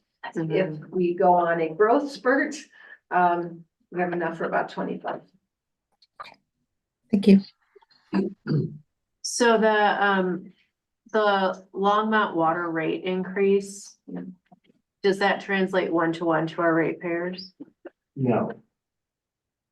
Can you explain how that affects our ratepayers? Right now, it would only affect them if we raise the rates. They raise their rates every year, the last 6 years or so. We raised our rates 2 years ago, I think it was, taking into account these incremental increases. Again, our usage rate is $6 something per 1,000 gallons. Longmont charges us 2.6 going up to 2.8 per 1,000 gallons, and we have the base fee. So our fees really try to cover all the additional costs involved in getting the water out to the ratepayers. The work we need to do on the water lines, the combining of the water and the sewer into one fund. I'm trying to still keep that isolated in a water side and a sewer side. But their increase won't affect our rates at this time. Overall, if a number of other expenses come up, we may need to look at rates next year. But looking at the budgeting, we didn't expect the need to increase the rates for 24 for the town. Okay, great. And then I have one more question. You say in water year 2024, we have plans for a new hotel that are expected to require 3-inch service connections or 16 SFEs. They have 3, so they'll need to purchase 13. We know that the interest rates and all the ongoing challenges with building are delaying it. If this is delayed beyond water year 2024, will that have an impact on this? No, No. we Okay, had put it in 2 years ago, and then I pulled it out last year when it wasn't looking like it was gonna be in 2023. But that was one again where I wasn't sure, but we're hopeful now that maybe we are gonna get it this year. So putting it in there as an estimated one on the, I'm hoping it's about 50%, so include it. okay. It's good to know that's what the threshold is. It's difficult. Yeah, crystal ball. Yeah, I know. Any other questions about the water letter? Just one staring me in the face here about the 4 new 3/4-inch service connections. Which, Right after the hotel. Right at the very end of that paragraph about the hotel, What they are. where it says the town has also heard plans for 4 new 3/4-inch service connections. that's the remaining housing lots that are available. Got it. So we do have pretty firm commitments from Chatfield, Wickham, McKean, and who's our fourth one? Well, We always those try- weren't all from that. Got it. Can't pull back up. Okay. We haven't committed the increases from 317 Evans yet because they're not connected. So those are already known going into that. And then, yes, I've heard at least 2 of the lots over there. McKean, who's the one? But those weren't ones I expected in 24. Okay. I could try to pull up. I didn't have that part in my. We talked to different landowners and developers and see what plans are, but again, it's always just an estimate. Okay, I think the big picture here is just showing that at this point, we own plenty of water right. for our projected growth over the next even probably 5 years. Yeah. If not 25. Right. Any questions? No? Okay, well, thank you very much. Do you want to add something, Victoria? Yeah, the only thing I wanted to add is we haven't updated our IGA since 2013. It was right after the flood, I believe, 14. We did the like Macintosh one. Was Oh, that was a 16, I little later, think. yeah.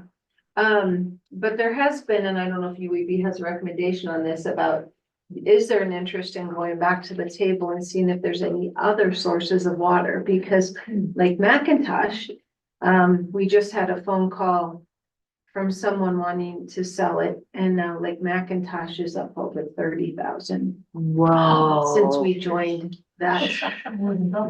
Yes. Wow. In just a few years.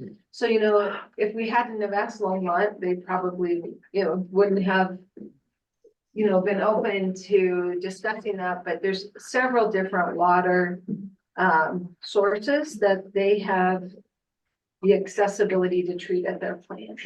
So, is it time we need to go back and say, is there other water? I don't think there's a whole lot. We have talked about it. I thought even the Lake Macintosh is a little concerning for them, the work we have to be involved. Remember, the one thing I tried to mention is we can do that. We have talked to them. I've talked to Longmont on the water. Well, in the shares. We would need somebody who's gonna daily take care of the monitoring with the water commissioner report.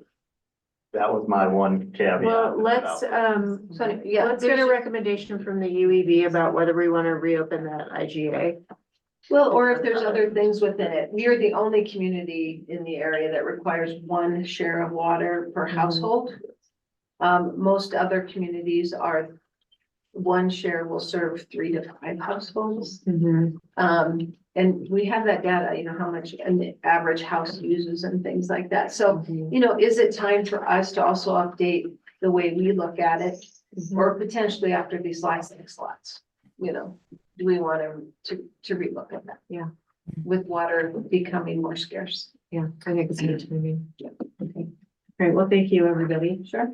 So I had one thing, Yeah, just, and it's to back up a little bit, back to the time of use. yeah. So I just thought it might be really useful if it can be done, if we could compare any one utility bill at the current rate to say what the time of use would look like, Great. even if it's with 4 columns numbers. Yeah. You can see what the difference would be if you did absolutely nothing at any house. Yeah, I think that's great. That's a great So it would suggestion. help. I think it would Yeah. help everyone visualize it. Yeah, I think you're right. Okay, great. Okay, well, we'll take a short break. Let's try to take 5 minutes. Welcome everybody to the tail end of our workshop. We'll start our regular board meeting in just a couple of minutes after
I'm gonna use my gavel. Ooh. I know, I never do that. Good evening, everybody. It's nice to see a full house in here. Welcome, Happy New Year. I will call the Tuesday, January 2nd, 2024 Alliance Board of Trustees meeting to order. Can we have the roll call, please? Yes, Mayor Rogan, Present, Mayor Pro Tem Farrell. Present online, present online. trustee Elson, Present. trustee Dottie, Present. trustee Edding, trustee Delman, Present. and trustee Williams. Present. Please rise for the Pledge of Allegiance. I pledge allegiance to the flag of the United States of America and to the republic for which it stands, one nation, under God, indivisible, with liberty and justice for all. Thank you so much. It's so nice to hear a whole room doing that. I'll read our land acknowledgement. We must acknowledge with respect as non-native people that the land on which we stand, live, and learn is the traditional territory of the Ute, Cheyenne, and Arapaho peoples. We also recognize the 48 contemporary tribal nations that are historically tied to the lands that make up the state of Colorado. Is there a motion to approve the agenda? So moved. Is there a second? Second. Anyone like to change anything? Call for the vote. Mayor Pro Tem, and the motion passes immediately. Thank you. We'll take a reflective moment of silence.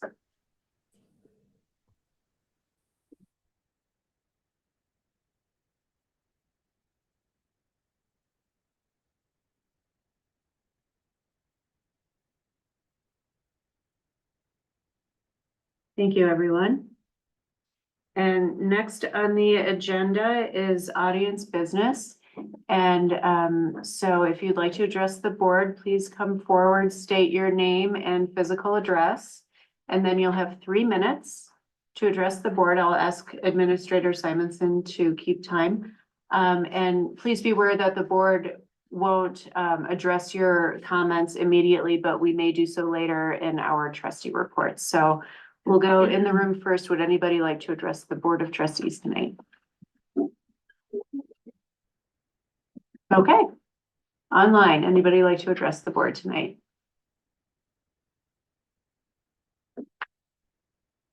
I see someone, I can't see, is that Trisha on the top row? Yeah. Would you like to address the No. board tonight? No? Okay. Okay. Well, then I will close audience business. And we'll move on to the Lions Community Foundation annual update. Mr. Sparks? Good evening, trustees. Thank you. 2169 Apple Valley Road. And I would ask that we make live on the screen, not only Tricia, but Dave and Zach Tucker. They're part of the board, and I'm including them in the presentation, even though they couldn't be here physically tonight. All right, thank you. So you all should be able to real time.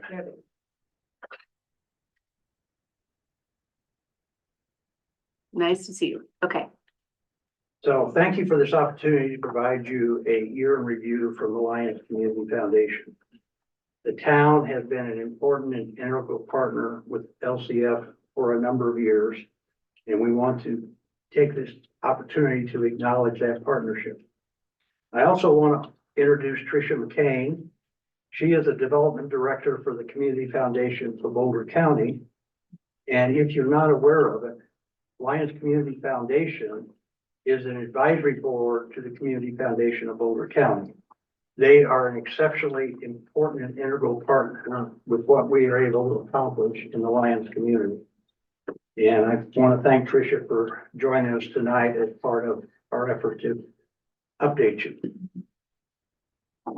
So the next thing I'd like to do is kind of introduce who's going to be on the board next year. Corey Pierce, owner of the Dairy Bar, and I will co-chair LCF next year. Gail Frankfurt, who is here with me, who is a former accountant with Keebler, our longest serving member going on her 7th year. Kathy, she's our co-treasurer. Kathy Hoyt is co-treasurer. Ellen Levy manages our grants program. Dave, you haven't gone live on the screen, but I want to acknowledge he's key part of our scholarship committee. He's with Boulder County. Zach, there's Dave. Zach Tucker is with Planet Bluegrass, and he is a member of our board. And our newest member, Peter Hensley, right here. So we have 8 members right now. We are looking for 2 or 3 other like-minded community members. Recommendations are welcomed if you have any. So as we look back at 2023, we are happy to report it was a very good year. In a year that many nonprofits report they weren't as good as previous years. Now, not counting the flood year, and I wasn't here to report on how well LCF did then. This year we hit a high watermark for the number of grants we passed out, 27 total, amounting to a little over $50,000. Most of this information is in your packets, but I did want to reiterate it because I thought it was quite the achievement. We've also granted more money to our scholarships. We rounded up all the scholarships we had up to 5,000 apiece. So benefited the students, taking it out of our reserves. And by my count, we participated in at least 8, maybe more community events. Some sponsored by the town, such as the Sandstone concerts, Winter Wonderland concerts, St. Patrick's Day Fun Run, Hoot Nanny, and the list goes on. So I'd like to take a minute now to ask Gail to step up here and talk about our financial performance prior years and this last year. So Gail, Okay. I'd like you to give your address too. Okay. I'm Gail Frankfurt. I'm the co-treasurer along with Kathy Hoyt. My address is 1388 Rowell Drive, which is out in Springfield. I'm not technically in Lyons, unfortunately. Do you want to also show the slide I'm going to be addressed, or is everyone? We have it in the packet. Okay, you all have it in your packet. There's 2 slides, and I'm going to address the financial data, which is, it says financial information on it. I think it's the second of 2. It's a graph, and it summarizes our 5-year history for our donations, our community support programs and grants, and scholarships. The blue bars represent our donations over the 5 years. And the red line represents our total grants and scholarships, both of them combined. In 2020, we paid out nearly all our donations for the year, mainly because we had a special program called Lion's Share. And some of you may have been familiar with it, especially if you're a small business owner, because it was a series of grants to small businesses in Lyons to help them through COVID. So when you look at the graph, we see a bit of a dip in that red line, and that's because the year before we had the Lion's Share and we were coming off of that. Let's see. After 2021, you're going to see an acceleration, and we're going to continue that into 2024. We haven't yet approved the budget for 2024. That will be coming up in a couple of weeks, but we're intending that red line to catch up with the blue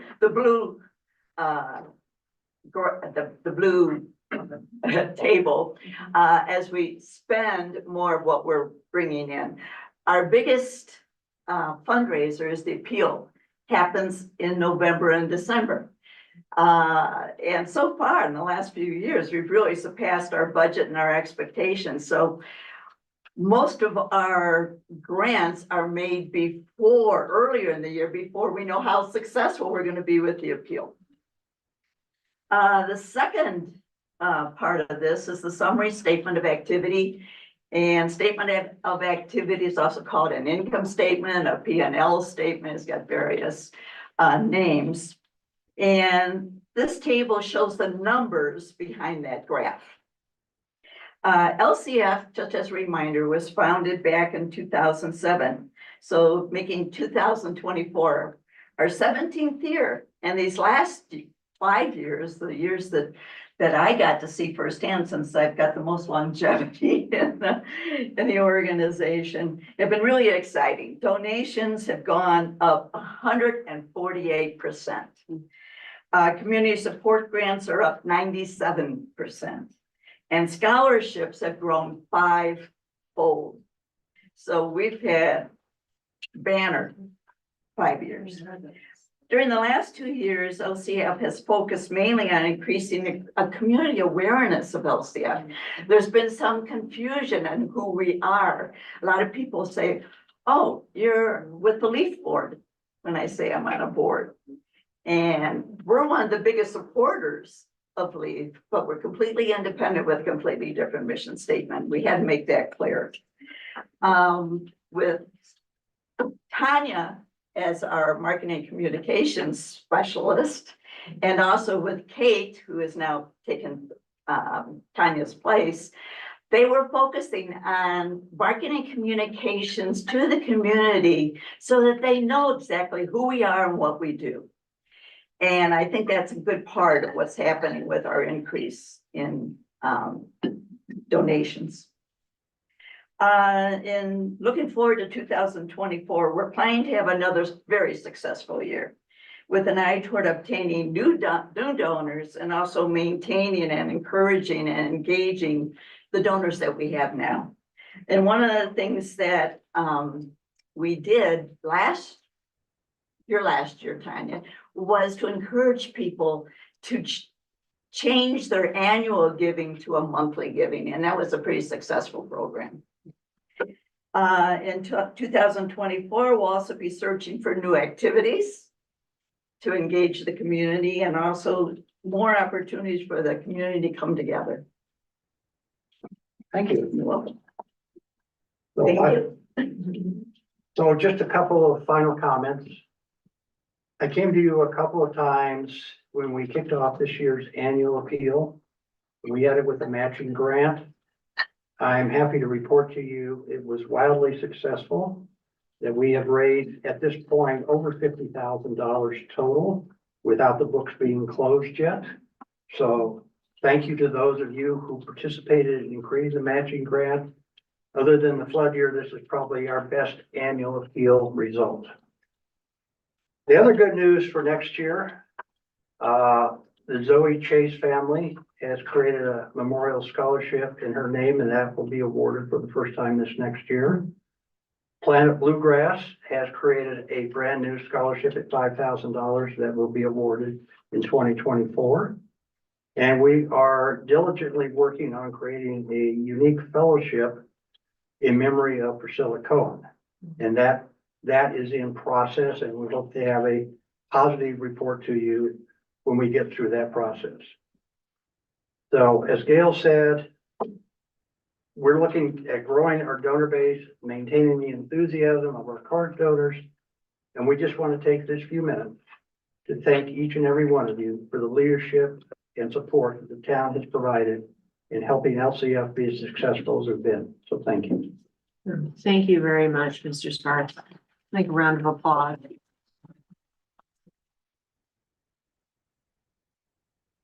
Nice to hear such positive news. Appreciate it. Okay, so we'll move on to staff reports, Boulder County Sheriff's Office. Well, happy New Year. Happy New Year. Had a good one. The last meeting, they had the Mountain Humane Society here, and so I followed up with our animal control supervisor. I actually invited her to that meeting, but I guess I didn't send her an email, so. But I talked with her, and basically the town is covered under our contract, so we shouldn't even be paying anything.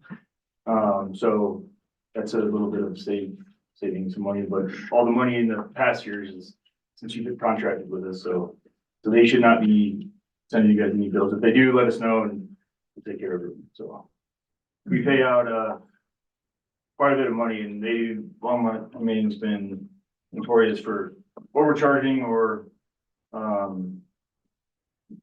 adding more cost to everybody, so including the sheriff's office. So that's that. Thank you. So I want to thank the trustees and the mayor and Victoria for having a special meeting last week, finalized or we need to propose the flock camera proposal. So that got approved, so we'll have 6 cameras in the upcoming months. I followed up on some of the questions from the meeting. So first, it'll take probably CDOT, with the permitting with CDOT, that's taking over a month too. They don't really know, so hopefully by early spring, we'll have all of them up.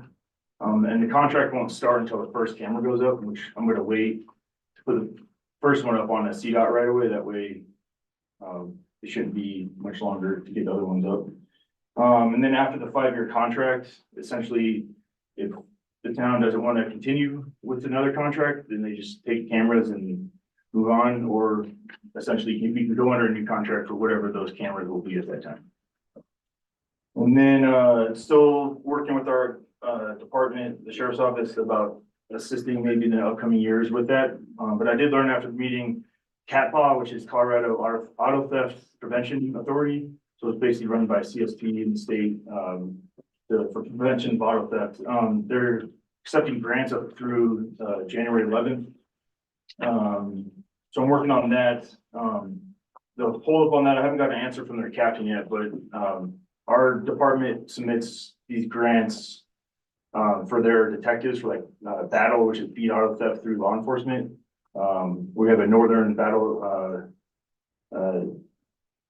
crew that is all of northern Colorado, and so they have a team, and so it's detectives from every law enforcement agency that's involved. So I've got to get clarification if, since the sheriff's office is submitting a grant for that, it's mostly for funding for overtime and camera, like ALPR cameras for their cars, for these battle ops. So I'm not sure if the question is if I can also submit one for the town of Lyons. And my perspective is, I think it should be, because the town's paying for it and the cameras are under the town's name. So hopefully we can submit that, and if we get accepted, they'll pay up to 3 years of the cameras. And then as long as we're under a 5-year contract, which we are, and then the agency just has to pay the last 2 years. So hopefully, fingers crossed, we can get that accepted. So I'm working on the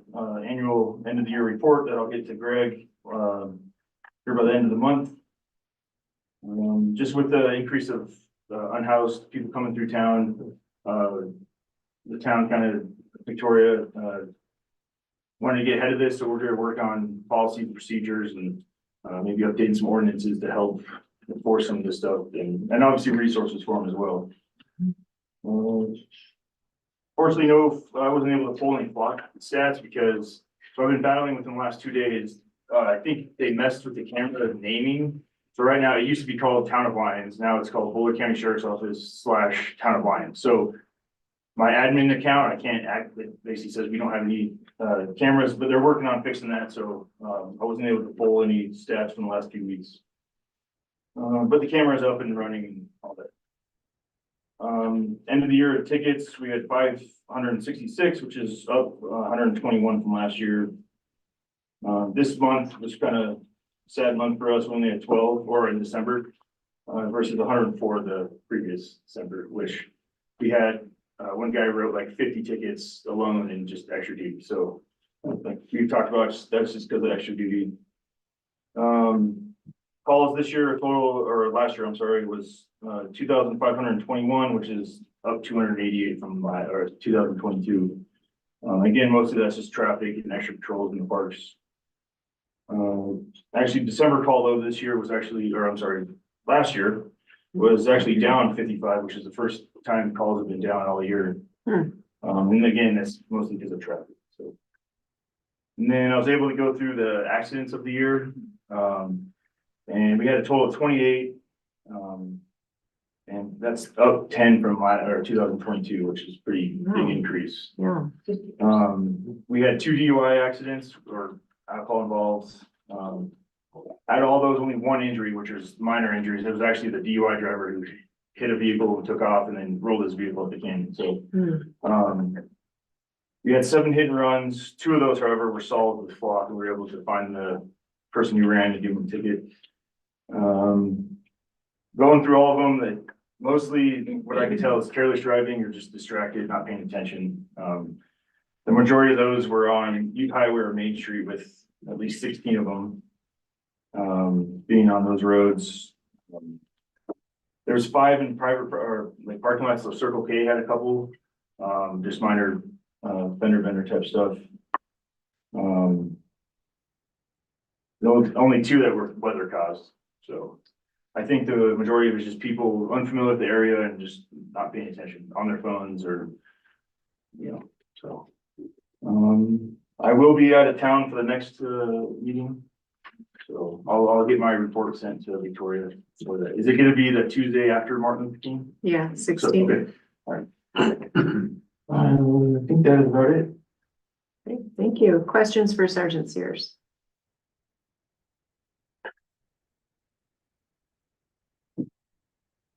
No? Great, thank you. Thank you so much for looking into those grants. Yeah. That's incredibly helpful. Really appreciate that. And for investigating the Humane Society situation. That's Yeah. also very She was helpful. pretty blown, the animal control supervisor is just pretty blown away that what the town was paying.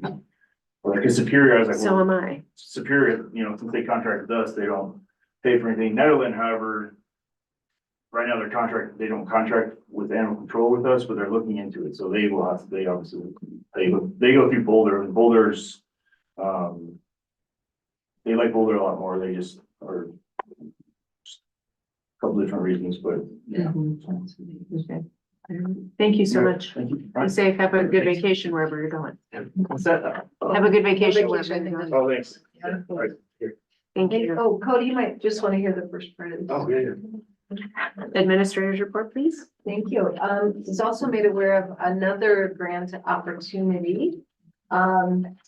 I was contacted by the co-responder team that there is a grant coming up that they would like us to partner with them on to fund a co-responder back in Lyons. Yeah, it's due January 19th. So if the board is, Boulder County has to be the applicant, but we would be a partner in that. So if the board is comfortable with that, it was in my report, the details. It is due here in the next couple of weeks. So Yeah. I think that's a good opportunity for us as Yeah. well. And then rumor had it that we might be able to apply to Lions Community Foundation to help with a gap on the flock cameras. So. Interesting. Yeah, so hopefully we, between the grant with Cat Paw, we can help pick up some of those extra costs for those additional cameras. So that was all. Yeah, and on the co-responders, I just saw an email from one of their supervisors. So Sarah, she was actually riding along today with Deputy Yates, so they're starting to try and get out more with deputies. That way they're there if they need them. And I think she's the only unincorporated Boulder County co-responder we have. But Lafayette, the reason their numbers are so high is their co-responder just goes and rides along and goes all the calls, so that definitely helps. So. Is there anything I can assist in that or? Not right now. She just contacted me last week late. We worked on it. Awesome. Other information, again, all in my administrator's report, so I'm assuming people have read that, but we are going to be working closely and supporting LEAF with, some, postvention regarding, suicide loss in and around our community and the impacts that has been having. The fire district has announced the appointment of Robert Stump as their new chief. So we have invited him to come and introduce himself to you. It's my understanding he's out sick this week, so hopefully he'll be able to come on the 16th so you can put a face on that name.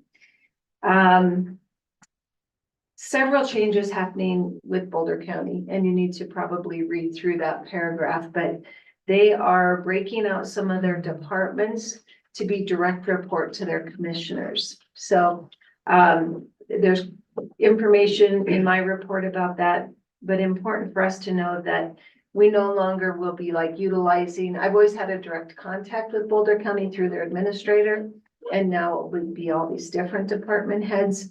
reporting to their commissioners. So it'll be a little different organizational setup over there.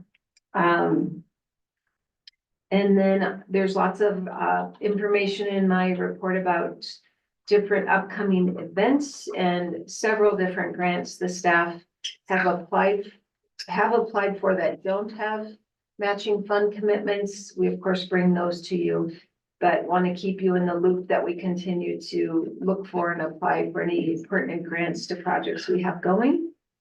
And then I want to let the public know that this Saturday from 8 to noon, there will be a Christmas tree and other limb drop off out at our Public Works facility in an effort to help people with properly disposing of their trees and getting those mulched up. So Winter Wonderland concerts are starting also this month. January 21st will be our first. Old Man Winter's coming back again. As you guys know, that brings in a couple thousand people to the community on February 4th.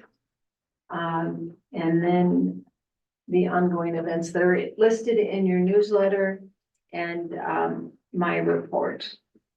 I do have a finance update from the end of November. Do you want me to give that or just ask if there are questions? Let's just ask if there are questions. I know it came kind of late. I assume we'll get one.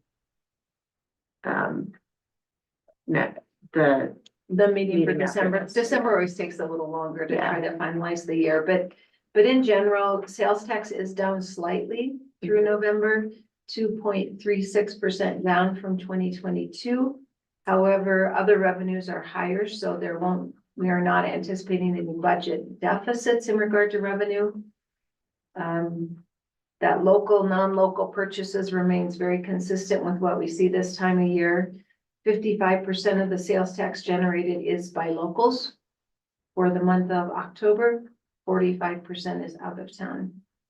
And all funds are below on expenses and also fine in regard to revenue, except for the electric fund, which, as you guys know, is very seasonal. And with this very mild winter we're having, your furnace isn't kicking on as much. So we are seeing a decrease in revenues in the electric fund, but also a decrease in expenditures. At a glance. Thank you. You're welcome. Questions for Administrator Simonson? I have just a couple. Okay. Can we get any money back from Longmont Humane Society? Well, since we found out the news, that since the town started with the sheriff's department, we have always paid them. So And what year was that, if you'll remind I us? think it's mid-70s. Yeah, really. Yes. So I basically just contacted the gentleman that was here and just said, we don't plan to renew our contract.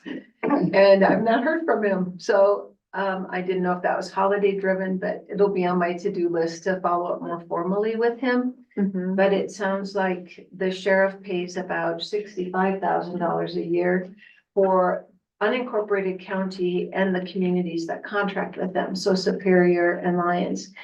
And so they have been picking up our share, plus, as you guys saw in the statistics, the majority of animals that are brought through Lyons are from unincorporated Lyons. So they've been being double paid. And yeah, I was shocked as you were when we found that out. I think animal control was as well. So it'll be just simply, we're not going to be renewing our contract. Thank you. Okay. But if he mentioned that they have a very new board and he's a very new executive director. I'm sure we could broach that, but based on what he said, that their revenue is not coming in to meet the expenses. I doubt they will, unless you want to take a legal aspect to that. Attorney Dittman could maybe make a suggestion. Statute of limitations go back 40 years. 2 years. 2 years. So we could pursue that if you want to. If not, I guess that should be an item as follow-up maybe. Yeah, let's follow up. And then the only other question I had is, the DOLA microgrid roadmap. Yes. Do we have, somebody from the town identified to participate in that? Okay. That would be Erin. I Okay. think Kim indicated an interest in that as well. If you couldn't, but yeah. we'll do that. I just wanted to make sure that we have some participation. Yes, Okay. Okay, great. Thank you very much. you're welcome. All right, do we have a legal update this evening, Attorney Dittman? Thank you so much, Mayor Rogan. Just a couple short things. First, we talked at the last meeting about OIT, the Office of Information Technology, working on accessibility rules that closely mirror the DOJ rules for accessibility for web-based and really all media. I will say the new version proposed of the rules that came out in December are better than they were previously. They aren't as extensive. There are some exceptions. I will be participating on behalf of CCUA with CML in the upcoming rulemaking, so I'll keep you abreast on those. But again, as we mentioned the last meeting, there could be some pretty broad impacts on from everything how we stream meetings to how we record our data, what our website looks like. So stay tuned for coming developments on that one. But we'll be participating in some upcoming rulemaking items this month for CCUA. So I'll definitely get the loop on that. Next, because this is on consent, I just want to mention about the contract for the city attorney or town attorney services for Alliance. Starting today, the firm is now Wilson, Williams, Feldman, and Dittman. So that's exciting. Obviously, a lot going on with that for me, but nothing you guys need to worry about. I did want to mention that our contract has not been changed since 2018. And so that was when I was appointed town attorney in July of 2018. So our rate since that time has been, my rate's been 175. So there is a slight increase to 200 in that contract.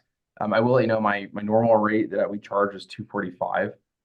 So it is a substantially discounted rate for the town alliance. It's one of the it actually is the cheapest rate that I have personally at the firm. And so if you choose to accept that contract and reappoint me as town attorney, I really appreciate it. Always a pleasure working with the town. You know, it's been a amazing experience for me since 2018, being the town's attorney, and just learned an absolute ton. And looking forward, if I'm reappointed, to continuing to serve. Thank you. Questions for partner attorney Dittman?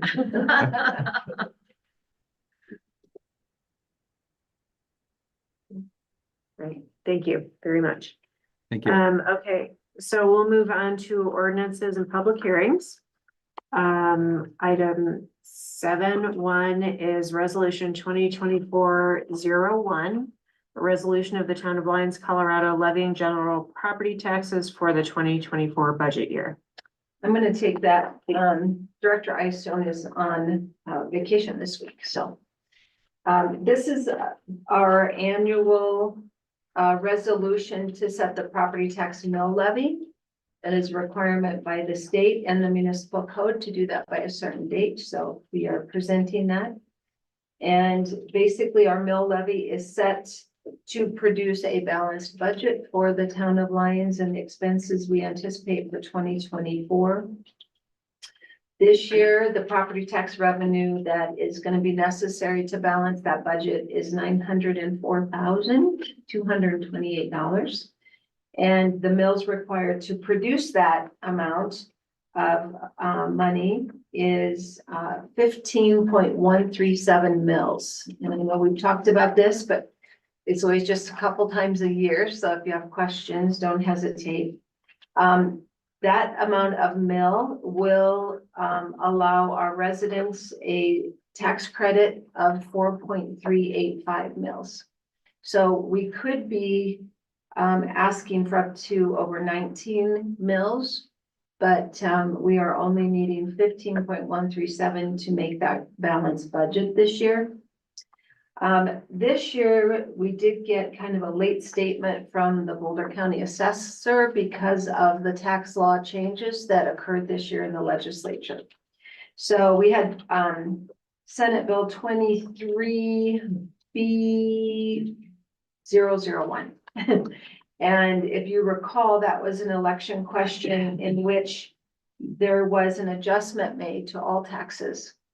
And so we actually saw the assessed value in the town go down by $4.8 million because every residential property was dropped by 55,000 and every commercial property was dropped by 30,000. And then on top of that, the assessment rate was also dropped. And then on top of that, we also had our fire on Main Street. So between all of those factors, our assessed value for the first time, probably forever, went down. However, with that credit we're able to offer our folks, it's a good year to be able to do that. We will only see a decrease in property tax revenue of $1,082 to the town. Although our tax-paying property owners will be seeing, they should see a reasonable significant shift based on the adjustments made by Senate Bill. So this resolution is to adopt and accept the general property taxes for 2024. And we need to, it is resolution, not an ordinance, but we always accept public input. Yes. So we'll have questions about this and then we'll open a public hearing. Questions for Administrator Simonson?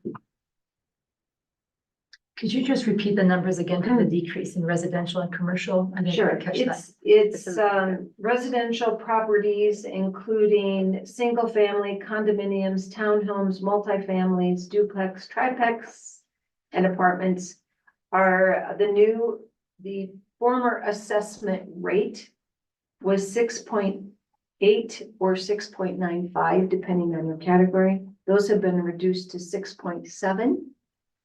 And then they are getting a value adjustment, basically a credit of 55,000. And you have to remember, when you look at your assessed value, it's not the land and the property. It's the assessed value of what is up the property. Yes. So they're getting a $55,000 adjustment. Non-residential is getting a $30,000 adjustment and a decrease in their assessment rate. It varies based on zoning, but I have a graph here if that would help. In general, it's about 1.5%. And that's for this year only. This is a result of the special session in the state legislature over Thanksgiving, and then they'll be working on more bills. And I do have this handy dandy formula if anybody really wants to. Yeah, look at that. Other questions for Administrator Simonson? I have just one, and so the 2024 mill levy will be 15.137. Yes, And am I correct in my research in that it was actually higher in 2023? It was 17.932. that's correct. Okay, so our mill levy is actually going down. Yes. Okay. Great. Okay, so if there are no more questions, I will open the public hearing. Anybody like to come provide input on the mill levy? I thought that's what you all were. Okay, I don't see anybody online, so I'll close that public hearing. And I would entertain a motion. I move to approve resolution 2024-01, a resolution of the town of Lyons, Colorado, levying general property taxes for the 2024 budget year. Thank you. Is there a second? Thank you. Any discussion? Brandon, Do you want to provide any input? No. No, I want to. Go ahead, Brandon. I don't have any input. That was the question, so. Okay. So just one thing I'd like to bring up that looks like it might be a discrepancy, and I just want Okay. make sure I understand it. So in the staff memo, it says that, make sure I get this right. For the 2024 year, the property tax revenues necessary to support a balanced budget are $904,228. And the resolution itself, it says the amount of money necessary, it's a whereas, the second whereas, the amount of money necessary to balance the budget for general operating purposes is $3,465,954. So that's the overall general fund budget. This is just the percentage of those taxes toward that. Okay, There's lots of other different revenue sources. So, and, so this is only the 904,000 from property tax. okay. So it might be helpful in the future in the background information to just also remind us what the total budget is. Okay, sure. I think it's good to know what percentage of the total budget comes from property taxes. It's right around, that was in our last meeting's numbers, but it's, if I recall, it's around 35% of our budget is property tax. It's not as much as you might think. Yeah. I'd have to find that to get it accurate, but Thank you. I understand what you're asking. Yeah. Yeah. Any other comments? No? Okay, I'll call for the vote then. Aye, motion passes unanimously. Okay, thank you, everybody. Okay. Next item is public hearing and resolution 2024-02, resolution of the town of Lyons, Colorado, approving ballot language increasing sales tax for the April 2024 election. Attorney Dittman, would you like to take this, or Administrator Simonson? It's up to him. Yeah, I'm happy to take it, if that's what the direction is. So, at the last Board of Trustees meeting, you directed, me to draft language for the 0.5% sales tax increase. And so, this is, my best attempt, looking at all the different minutes, in consultation with Administrator Simonson and Director, Istone, to get the best language possible in accordance with your direction. We can, of course, change this any way you wish. One thing to note in here that may come out as a bit of a surprise, or something you didn't talk about specifically, was the amount during the first year that revenues to be raised, and that's just a requirement of state law. And so that is something additional. We had talked about a $225,000 number. I think what we projected it would bring in the first year, and we just increased that a little bit to 250, just so that it would cover if we were slightly off our projection. And that's just for the first year. After that, it can be whatever amounts are collected, but generally we try to get a little above, and that's we don't have to refund the money if it came in slightly above. That number is also flexible. It can be a little more as well. The downside of that, of course, is that people think taxes are being increased more, but really it's just trying to cover any sort of fluctuations in sales tax that are different from our projections. And so I'm happy to answer any questions about it. I guess the other kind of big piece that you maybe some additional input on is the examples in the body, what the funds can be spent on. According to your direction, you want to be paid for infrastructure improvements and maintenance. And what I did was did include but not limited to, so it was a non-exhaustive list of what things could be included as part of that. The other thing too, we were unsure of as part of that same kind of clarifying piece is whether there should be a segregated fund or not. It sounded like it wanted to be a segregated fund, so long as that fund was not limited to any particular thing other than infrastructure, but we should definitely confirm that as part of this. And so the last piece of this is that once we if we approve this tonight, we will have to let the Department of Revenue know about the ballot language so they can approve it. They generally look at it just for form and substance to make sure it complies with Tabor. And this is very similar to other ballot measures that have been recently approved by Department of Revenue. So I don't see any issues there. I just want to let you know there is a little bit more process to do before this gets finalized and submitted to board, be put in the ballot. And with that, I think that's all I have. Happy to answer any questions you might have. Questions for Attorney Dittman? Mayor Pro Tem? You're muted. You're muted. I know. Right. I think at one point we had talked about sunsetting this. And maybe it's a detail that I forgot if we decided not to do that. So I just needed a reminder of that, but I was thinking it was going to be in here. So according to my review of the minutes, it was the majority did not want a sunset clause. Okay. That was my review of the minutes. That can be changed. We can put a sunset clause in today if you so wish, but at least based on our previous discussions, there was a majority that did not want a sunset clause. So I guess then my question is this to everybody, is that still the case? Does everybody still believe that we should not include it? Let's talk about that after we have a motion in a second. Yeah. That's a good question. Other questions for Attorney Dittman? Does the increase up to 250,000 need to be in the first sentence? That to me is, makes it awfully confusing to somebody who's just trying to read it. Could it not be put lower in it?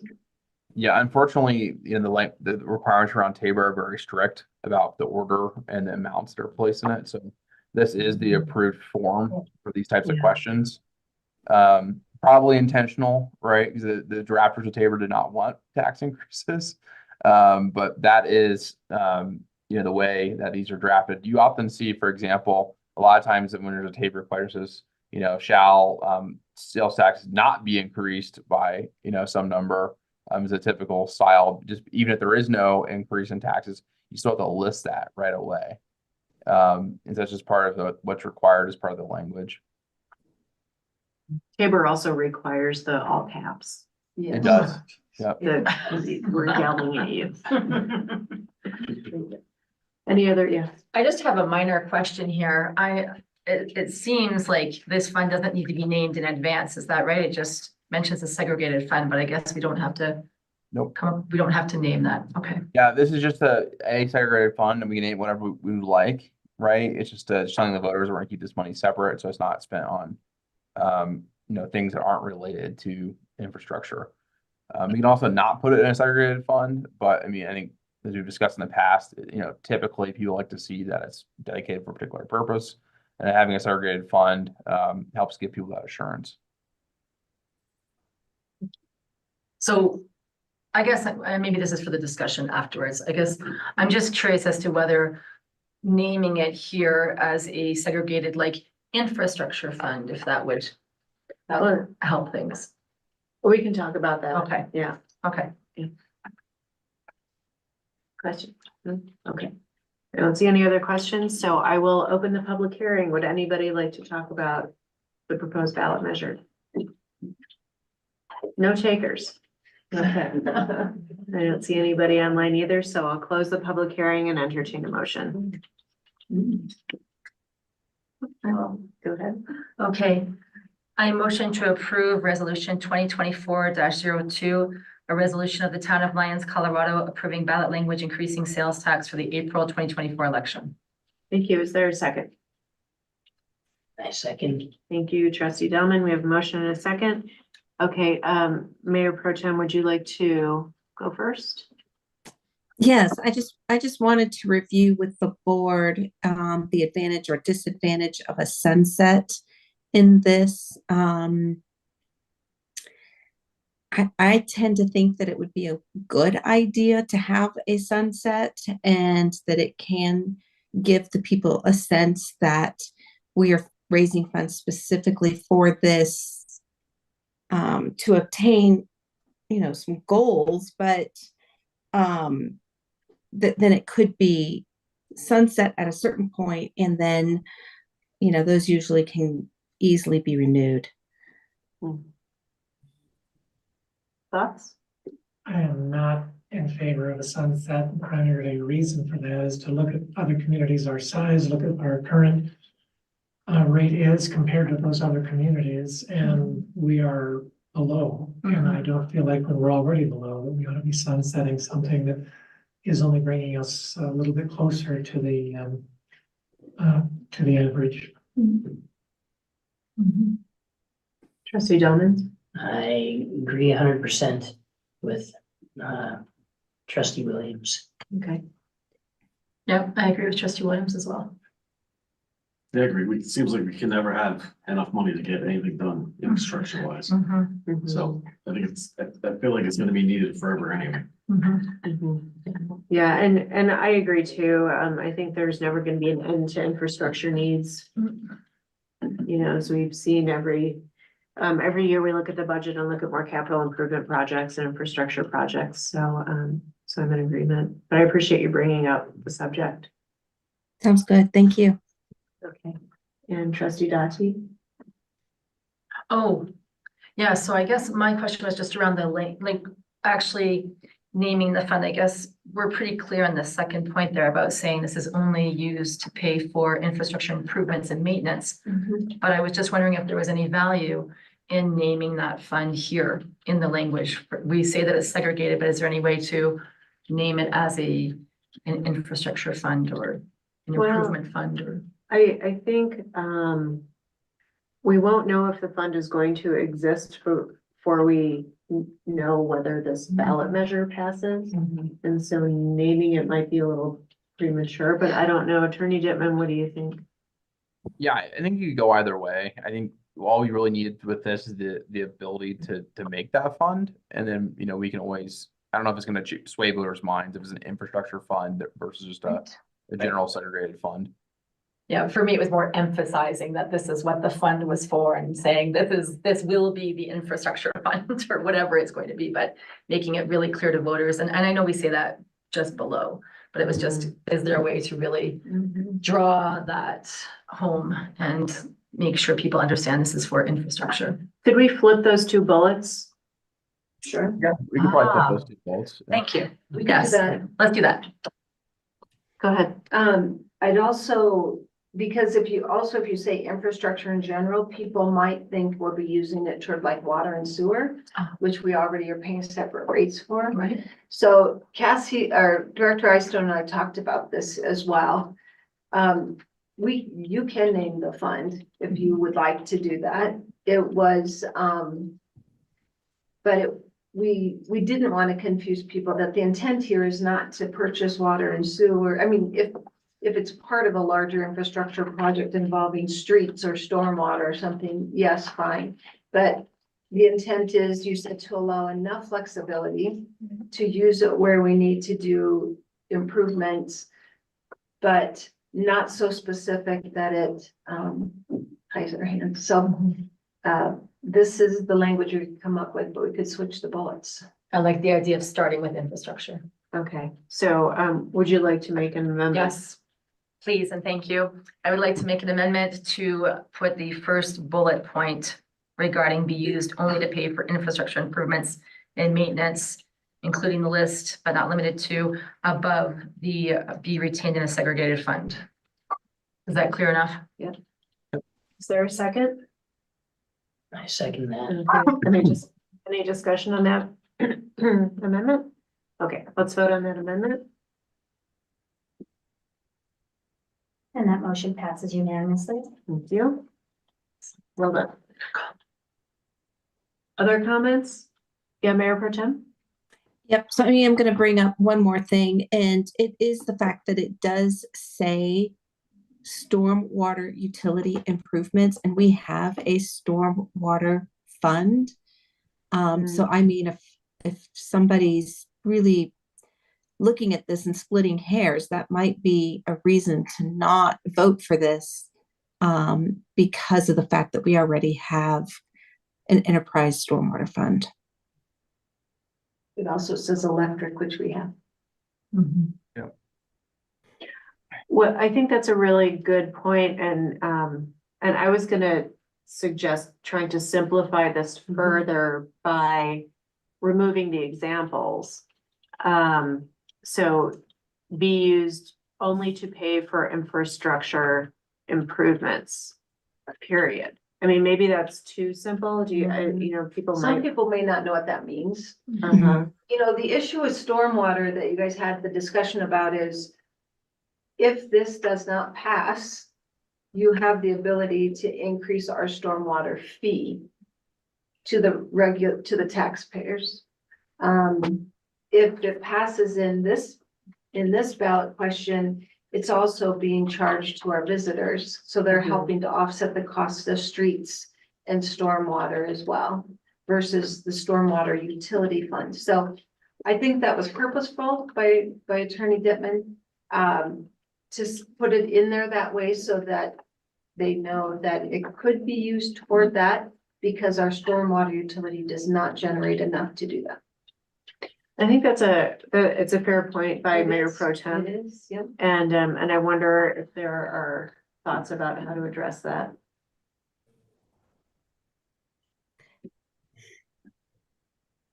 So I'd like to respond a little further. You know, part of all of this came, the reason we started to pursue this was because it became really, really clear that we were not going to build up enough capital in the street fund in order to really do the project, even on just Second Avenue, justice within a reasonable amount of time.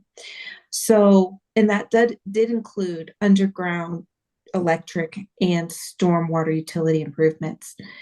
I am just a little bit concerned that, you know, this doesn't read to me like, oh, we're spreading the love amongst all taxpayers that are not actually living here paying into our stormwater fund or our electric fund. So I'm very, I don't think we've nailed it here yet, but I'm really struggling on what would be a good improvement. So I'm wondering though, Attorney Dittman, do you have any additional ideas on maybe how to reword this? Well, Yeah, and I think, Oh, sorry, I think too, we need to remember that these ballot questions also come with pro and con statements.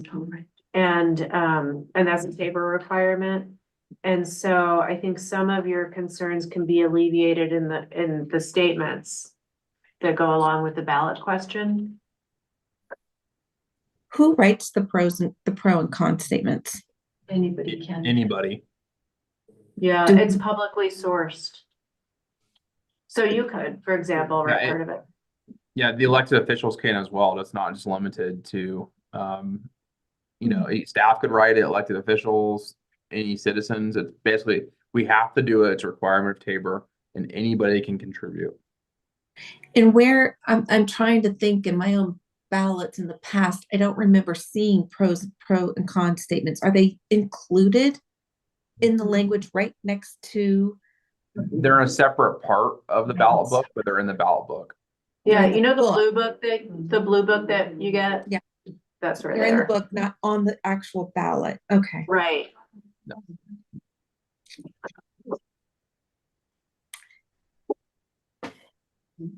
Attorney Dittman, I think I interrupted you. You may have been having a suggestion. I was just, you know, Mayor Pro Tem asked my opinion on how this could be improved. And I think unfortunately with ballot questions generally, it's always kind of a guessing game about how do you communicate to voters most effectively. Because I think there is, you know, the reason why it was drafted this way is I don't think maybe the average person knows what infrastructure means and what all that could include. And so I think there's some guidance is necessary to help illustrate what types of projects could be part of that. But I also, you know, I think your concern is a valid one that is say, oh, we already have a stormwater fund. We already have an electric fund. Why do we need additional tax? But that really comes down to what is a sales tax, right? And they're saying that a sales tax is not something paid by everybody. It's only by people who spend money in the town. And so I think there's this, again, education is going to be in the pro and con statements to some extent. You can pass a resolution, you know, supporting this. We can put up information on our website about what it means. But it's tricky. I mean, I don't have the silver bullet to say this. Every voter will understand if we do it this way. I think your options are either you narrow it down in the examples, I think you probably have to give some examples. So you just narrow it down to streets and sidewalks, maybe, if you wanted to. But then people will feel like they've been misled if we, use it for stormwater improvements, which we clearly intend to do. And so I think it's a tough call, and I don't have a perfect answer for you. I think if you have an idea of how you either want to cut it down or expand it, another option, you add more things in there, right, to take away attention from, electric and stormwater. But I don't have a perfect solution for you, unfortunately. I think Trustee Williams might. Well, I believe it's positive as written, because I think what most builders are gonna be looking for is what's it going to be used for, and they need specific examples of it. And it's a sales tax, so it's in addition to the other, stormwater and electric that exist. It's specifying, improvements and undergrounding. I think it's far better in selling it. Yeah. To the public. How many people in town are going to pick up that it could affect the others? I think most of the people who are gonna pick that up are also people who are gonna say, but this is a sales tax. And a lot of this is being paid by others, so I actually prefer it as written. Yeah. And I have a suggestion that may help. So I'm gonna word it as an amendment. I'd like to amend what is now the first bullet to read, be used only to pay for infrastructure improvements and maintenance such as, but not limited to. So that doesn't bind us, such as, but not limited to, street improvements, et cetera. And then I would like to remove everything after electric undergrounding. So I would like to strike and never into the town general fund operating budget. I think that clause might lead people to believe that other funds are mingled into the general fund. I don't think it's necessary. So I think by shortening it and using these as examples, using the words such as instead of including might help. Okay. So, so I guess I'm looking for a second. Second. Any discussion? What do you think about that, Mayor Pro Tem? I like that, because having the next bullet be that it's a segregated fund from other operating funds, I think is very clear. So that works for me. Any other comments? Oh, I like the idea of giving examples, just like Trustee Williams was saying. I think the such as and listing what that includes. Yeah. Okay, I'll call for the vote on that amendment. And that motion passes unanimously. Thank you. Attorney Dittman, did you get that, or do you want me to repeat it? No, You I got it. I got it, and we'll work on correcting it tomorrow. So. Great, thank you. Any other comments or amendments? Okay, so then we will vote on 2024-02 as amended. And that motion passes unanimously. Great. We have a ballot question. Congratulations, everybody. Okay, Clerk Vasquez, will you please read consent into the record? Absolutely. Item 1 is resolution 2024-03, a resolution of the town of Lyons, Colorado, designating the official public notice location and the official newspapers of general circulation for the town of Lyons, Colorado. Item 2 is resolution 2024-04, a resolution of the town of Lyons, Colorado, determining that the regular municipal election be held on April 2nd, 2024, shall be a mail ballot election. Item 3 is resolution 2024-05, a resolution of the town of Lyons, Colorado, approving a contract with Wilson, Williams, Bellman, and Dittman legal firm. Item 4 is resolution 2024-07, resolution of the town of Lyons, Colorado, appointing Brandon Dittman of Wilson, Williams, Bellman, and Dittman as town attorney. Item 5 are the December 18th, 2023 regular Board of Trustees meeting minutes, and item 6 are the January accounts payable. Thank you very much. Is there a motion to approve the consent agenda? So moved. Is there a second? Second. Any item anyone would like to remove tonight?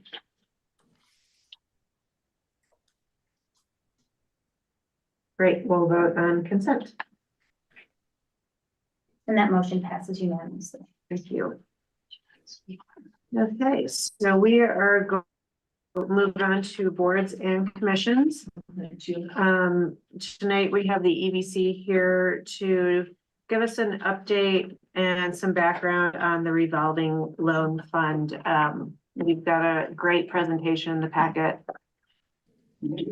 So come on up, introduce yourselves, and we'll get going.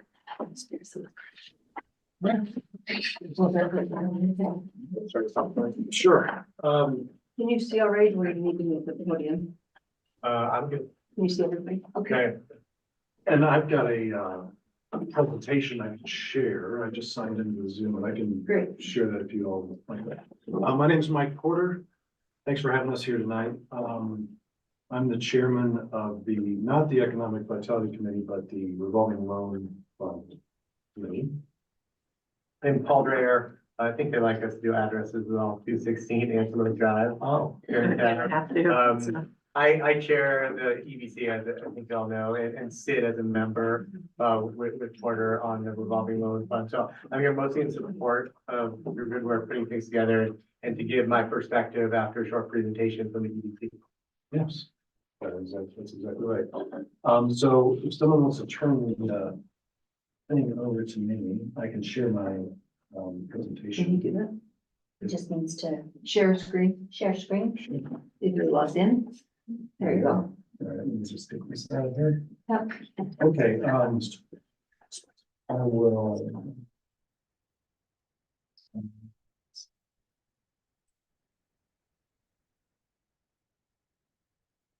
I'll leave it like that. Okay, well, I'll go to the first slide first, because before I jump into the whole thing, the revolving loan fund, we kind of, as a committee, we think of it as one fund. I think that the town thinks of it as two different things, and I'll get into that in a minute. But the basis of this is that, as the sort of name suggests, we lend out money to businesses that apply for it here in town, and there are certain requirements that they have to be in town, that they have to be up to date on their tax payments and so forth.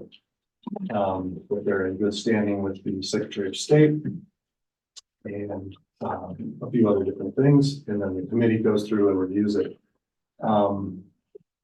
But the funds got started, and I had a little help with, from Kim Mitchell on this, because I only got involved in about 2018, I think, is when I finally got started with this.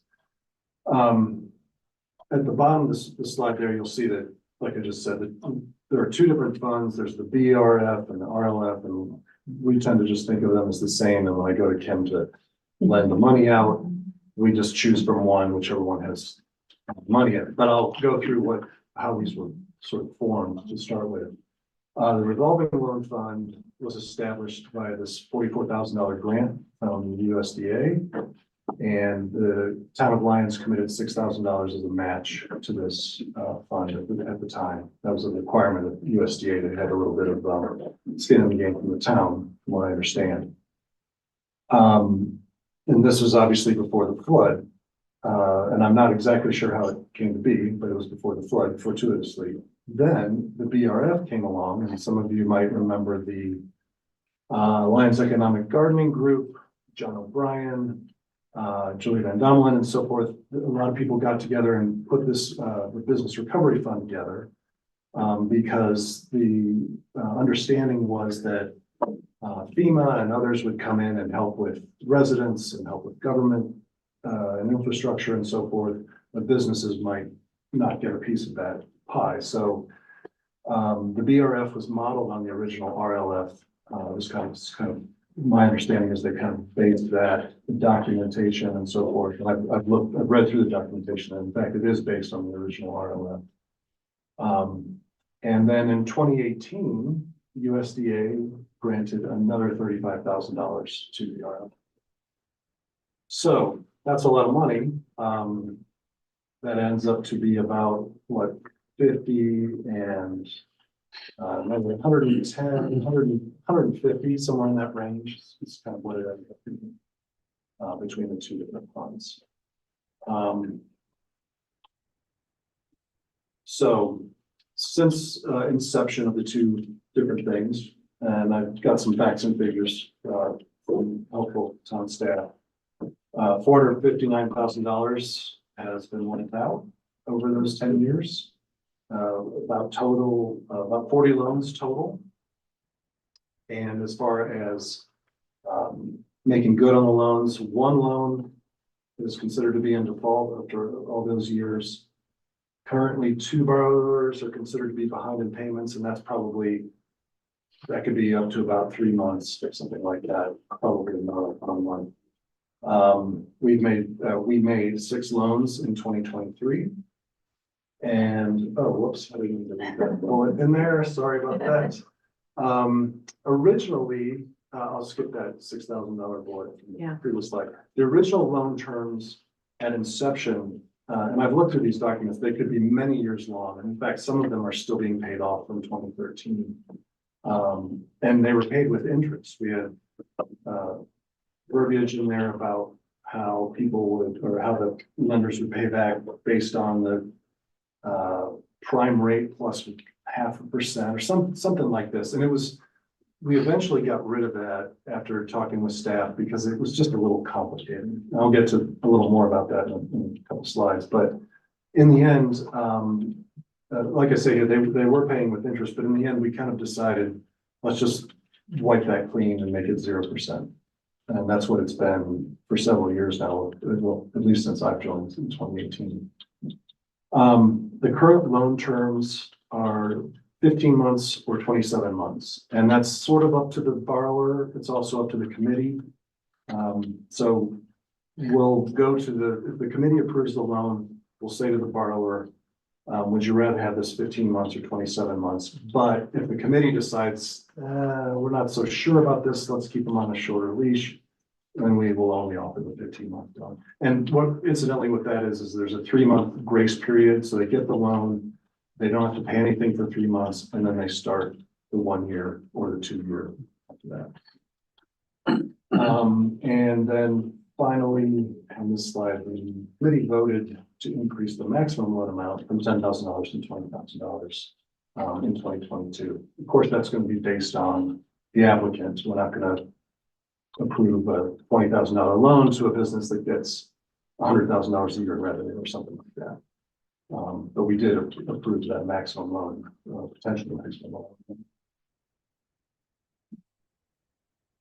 So regarding the application process, you'll see there the members of the committee, Aaron Foudy, Rick Wickham, Julie Hamilton, Paul, and myself make up the committee, and all are voting members. This was not how the original documents were drawn up, and I'll get to that in a moment as well. So there's supposed to be an administrator who doesn't vote, and then everybody else votes. But as currently constituted, everybody votes in the committee. The way these usually come in is an applicant will either email me or Kim Mitchell, or both of us sometimes. My email address is on the website, on the town website, along in the application and so forth. And so sometimes they'll just reach out to me directly. Usually it's both of us. I will shepherd the applicant through the process. Some have been through it before. We have a number of repeat borrowers. Some have no idea what to do, and so I'll try to help them out with that. But we've improved the application form over the years, so now there's a checklist, and here's what's required, here's what's suggested that would help your case, that kind of thing. We go through that checklist. Somebody wants to make an application and not submit all the documents, that's okay.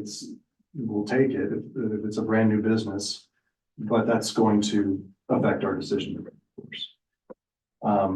The tax payments must be up to date, and I know that's kind of a sensitive topic, so all I will do is reach out to town and say, is this business up to date with their taxes, yes or no? I don't need details, and they tell me if the answer is no, then we don't move forward.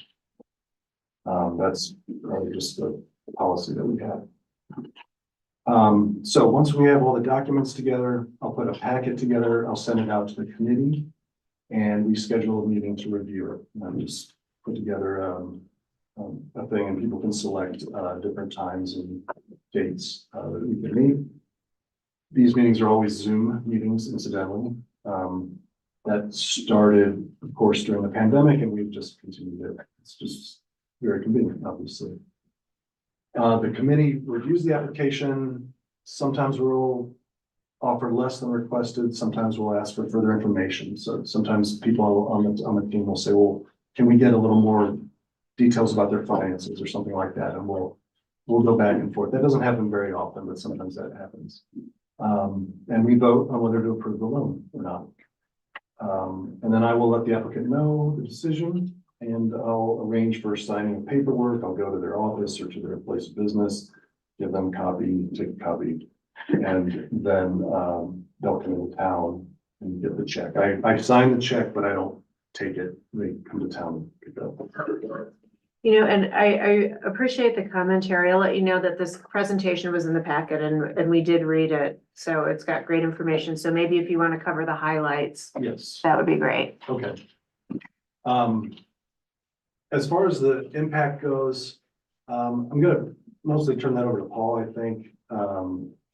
We're just, it's sort of, we don't do surveys, we don't really ask, but I'll see what you have to say about that. Yeah, I mean, just a couple of stories. And one thing just on that last slide there that wasn't in there, I do think the 5 folks that make up the committee, I do think it's meaningful that, Julie runs her own accounting business here in town as a CPA. Aaron is a former chair of the chamber. And obviously I chair the EDC, and then Rick and Mike just with Business Savvy. So there's a nice bit of diversity on that committee there. And then in terms of the impact, like Mike was saying, it's quite anecdotal that we just hear tons of gratitude from the 40 loans that we've given out. As Mike was saying, there's many folks who 100% pay their loan back on time or early, and then come to do another loan. And,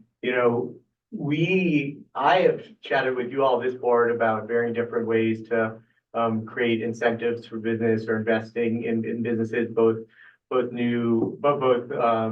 and potential new businesses. And I feel like this revolving loan, one of the things that we hear is that just like such gratitude that this exists in a show of support for businesses. I'll get a little like Boulder County woo here, but Wallace Stegner, who was instrumental in creating the Wilderness Act of like just creating big W wilderness in our country. One of the things that he said is like, even if you never go to wilderness, it's great to know that it exists. And I've talked to business owners that just feel like they've never used this revolving loan fund, but they know that it exists. And we know that it's not becoming any easier to run a business anywhere, particularly in a small town, in a seasonal small town. So what I hear from businesses is, thank you, I used it and it's great. And then also thank you, I've never used it, but I know it's there, like on Big W loneliness. So a little bit, I do think it's impactful. You don't, but us on the committee, we hear about it in both large and small ways. Along those lines, actually, we've had people start the application process and then stop. Like they were kind of thinking they'd use it as a backstop, and then they decided, you know what, we can make it without this, but thanks. And that's kind of the gratitude you're talking about. Like they know it's there. It is a backstop for them if they were to get approved. And so that said, I'd kind of like to see more applications, but that's a different story, I suppose. But yeah, I had a few anecdotes up here. The slow season, especially, for better or for worse, there are a few businesses that like to get in and, have that working capital on hand to get through, January, February, March, especially. I think a key slide here I wanted to bring up in front of the board, and just maybe in its first thoughts or questions, had to do with the potential risks of the program. Paul mentioned this, the different things that we all bring to the table now.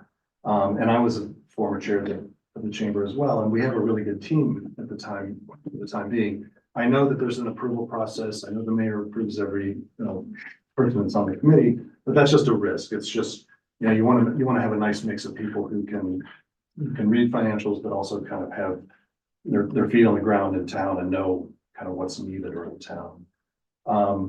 My biggest concern when I think about the program is if we get to a point where there are multiple defaults, what we can really do about that. We haven't really come to that, but, you know, we could get down that road a bit. And then inflation too, you know, if you understand how inflation works, you have money in the bank, you think it's $1,000, and after 2 years of 6% inflation, it's really not $1,000 anymore. So over time, the value, if we're charging no interest, the value of the money effectively goes down in value. So that's another thing that we could revisit charging interest. I won't hit all the points on this, but changes to the program, you know, confidentiality is a big issue with this committee. And I almost said at the beginning of this, if you know anybody who has a loan and you were going to bring up their names, don't. We try to make sure no one's talking about who's getting the loans or anything like that. We just take that very seriously. But that's the enemy of transparency. So how do we kind of walk that line in terms of we're having these meetings, we are approving these loans, but we can't tell you who they are. You all have executive session and stuff, so there's probably ways to deal with that, but we've never really dealt with much of that. I've talked to Kim Mitchell a bit about some of the things we could change. Some of the original resolutions regarding this program should probably be amended to reflect how things are right now. That's one big thing. And with that, I'll turn it over to questions or comments. Thank you. Questions? I have a list, but here's the first.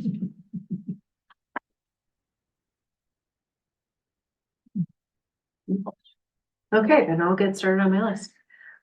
So this was, first of all, thank you for the work that you do. I think it's so impactful. This is such a unique thing that Alliance has for the community. And it was started as an ad hoc committee. And ad hoc committees, from my understanding, are supposed to be of short duration. Right, and so perhaps when this ad hoc committee was formed, I'm assuming that the intent was that this wouldn't be an ongoing endeavor. Otherwise, it wouldn't have been an ad hoc committee. So I think I think we should have a separate workshop to discuss any changes that we want to make to the RLF. But I would, and maybe Attorney Dittman can pipe up, I'd like to make this a more formalized commission with staff involvement and appointments and those kinds of things. So does the fund have legal review of things like promissory notes and the paperwork that goes along with the loan applications and disbursements? I think we'll leave so. Brandon? So we originally created the forms, but I don't review each one that comes in.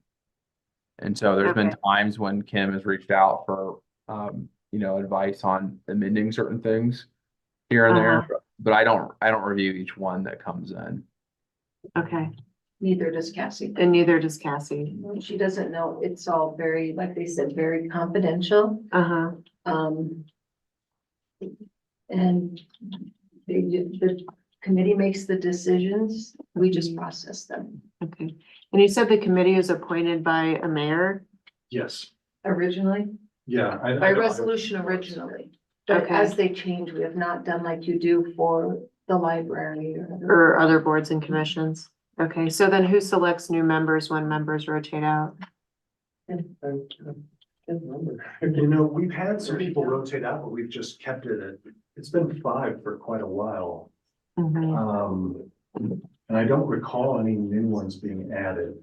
Like, we wouldn't just say, yeah, join it. You know, I think we would have gone to town and said, because I was appointed.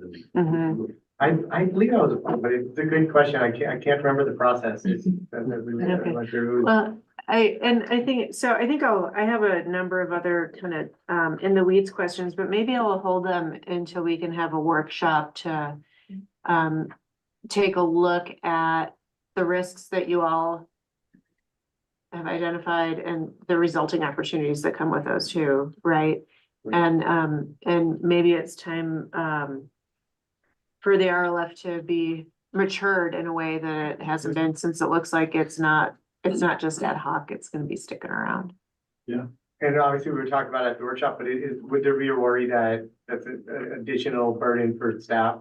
Is there, if it's a fish commission with staff involvement, is that a worry or not a worry for town staff? That's up to the board directs us and then I make it work.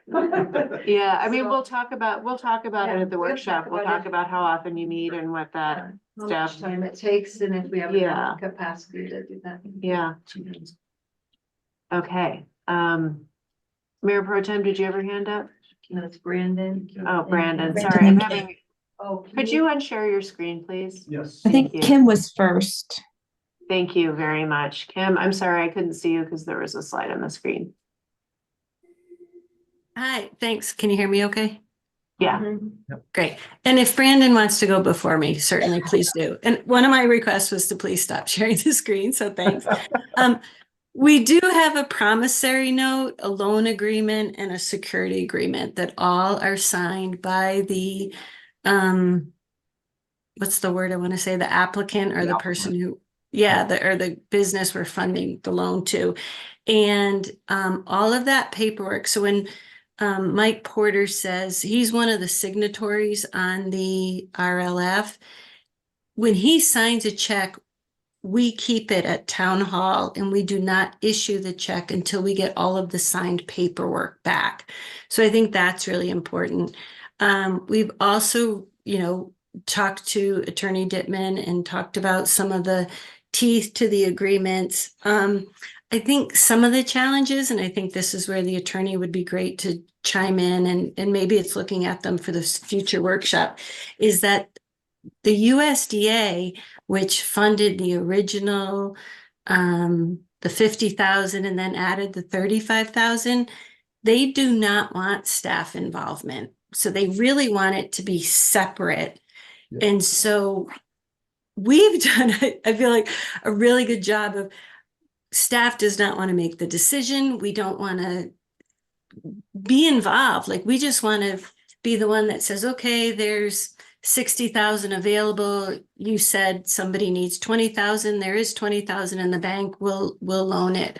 And then I think too, one of the other things that Mike talked about is, there is one default. If I remember correctly, and we have all the documentation, I want to say they asked for $10,000. The loan committee approved 1,500 and they defaulted on about 800. So if that gives you perspective, like $800 has been defaulted out of $459,000.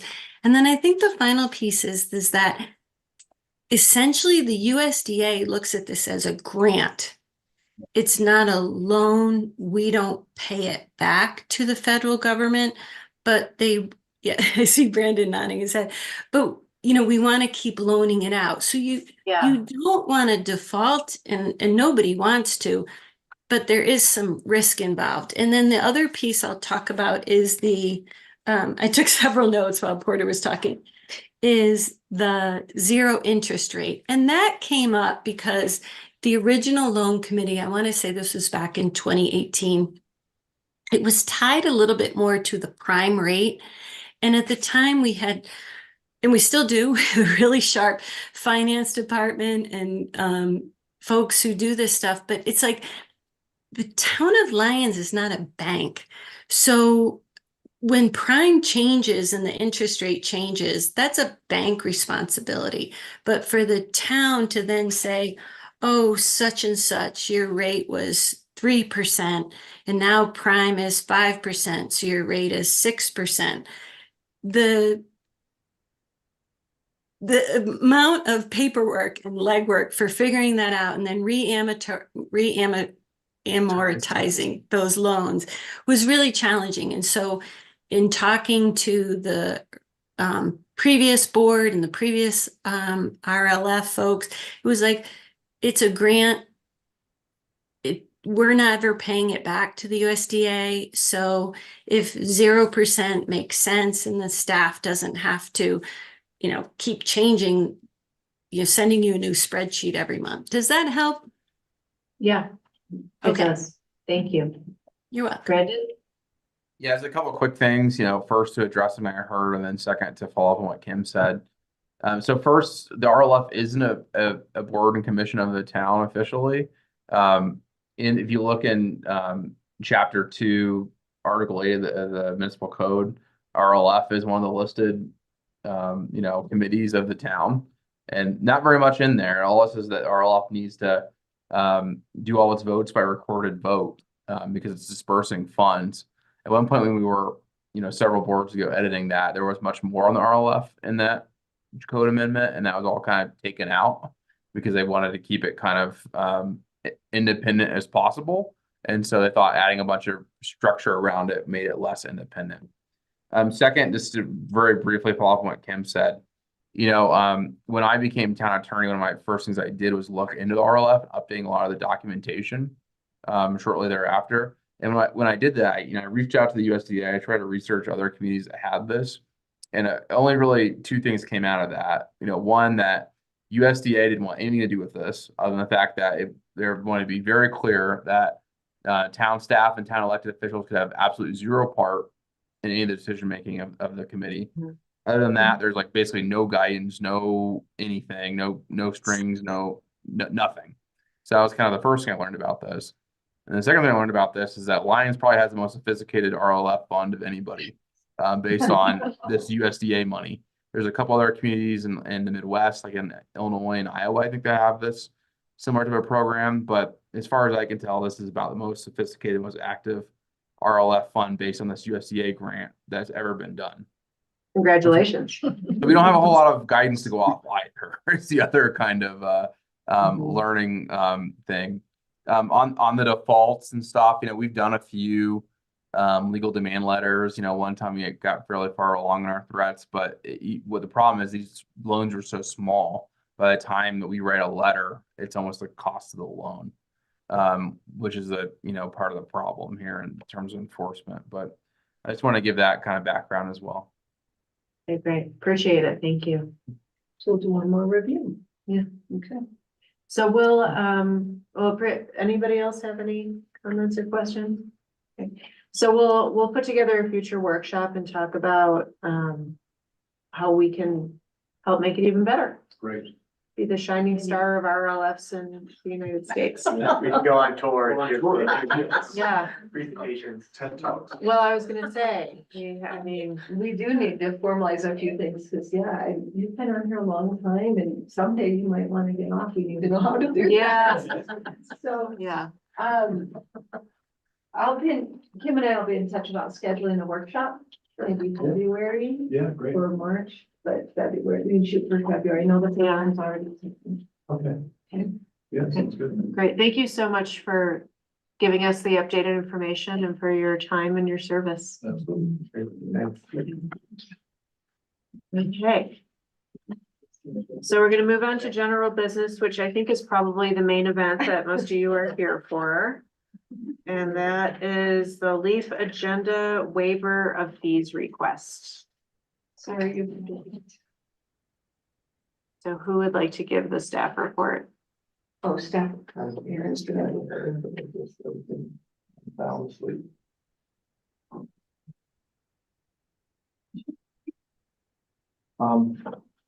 Right, so we did have the request by Leaf to waive the review fees, the staff time review fees, the application fee. I believe I didn't look at the actual request itself. I believe that was in there, and the legal fees.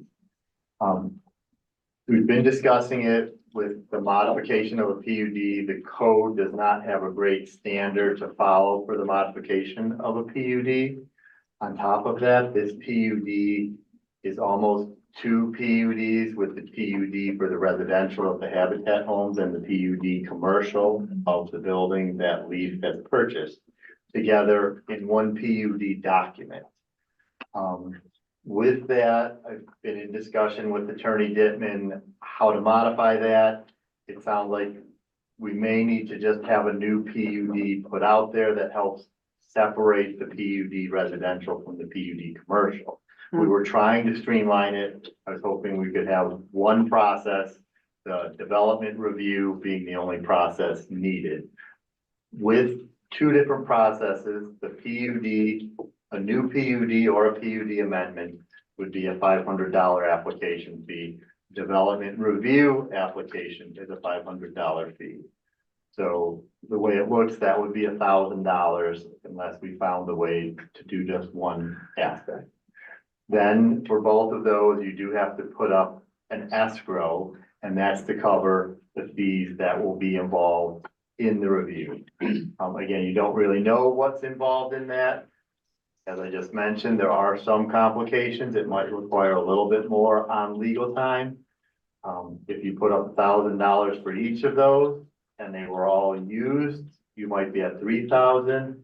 I thought, based on knowledge, maybe we could get by at $2,000 as about what will be looked at for legal fees and the staff time accrued fees, plus the application fee. And then, you know, just in going through, I suppose, quickly on what was done recently in the past, fees have been waived for development that included affordable housing options. LEAF is a nonprofit organization that assists Lyons residents who are in need of a financial assistance, such as paying their utility fees. So they're coming with their request. They ask for the waiver of the application fee, the staff time for the review, and the legal fee. And you estimate, just some quick math, you estimate that total to be somewhere in the neighborhood of $4,000? 2,000 to 3,000. 2,000 to 3,000. Okay, next, okay. Thank you. Welcome. Any questions for Aaron, and then we'll ask if someone from League would like to address the board. Attorney Dittman, Can I briefly address the PUD issue real quick? please. Yeah, so, you know, when presented with this problem, as Director Kaplan said, you know, we looked for a way, every way we could to do this as streamlined as possible. You know, and what we found was there's a couple of problems, and Aaron kind of briefly mentioned them. You know, one, there is no process in our code to do a PUD amendment. This doesn't exist.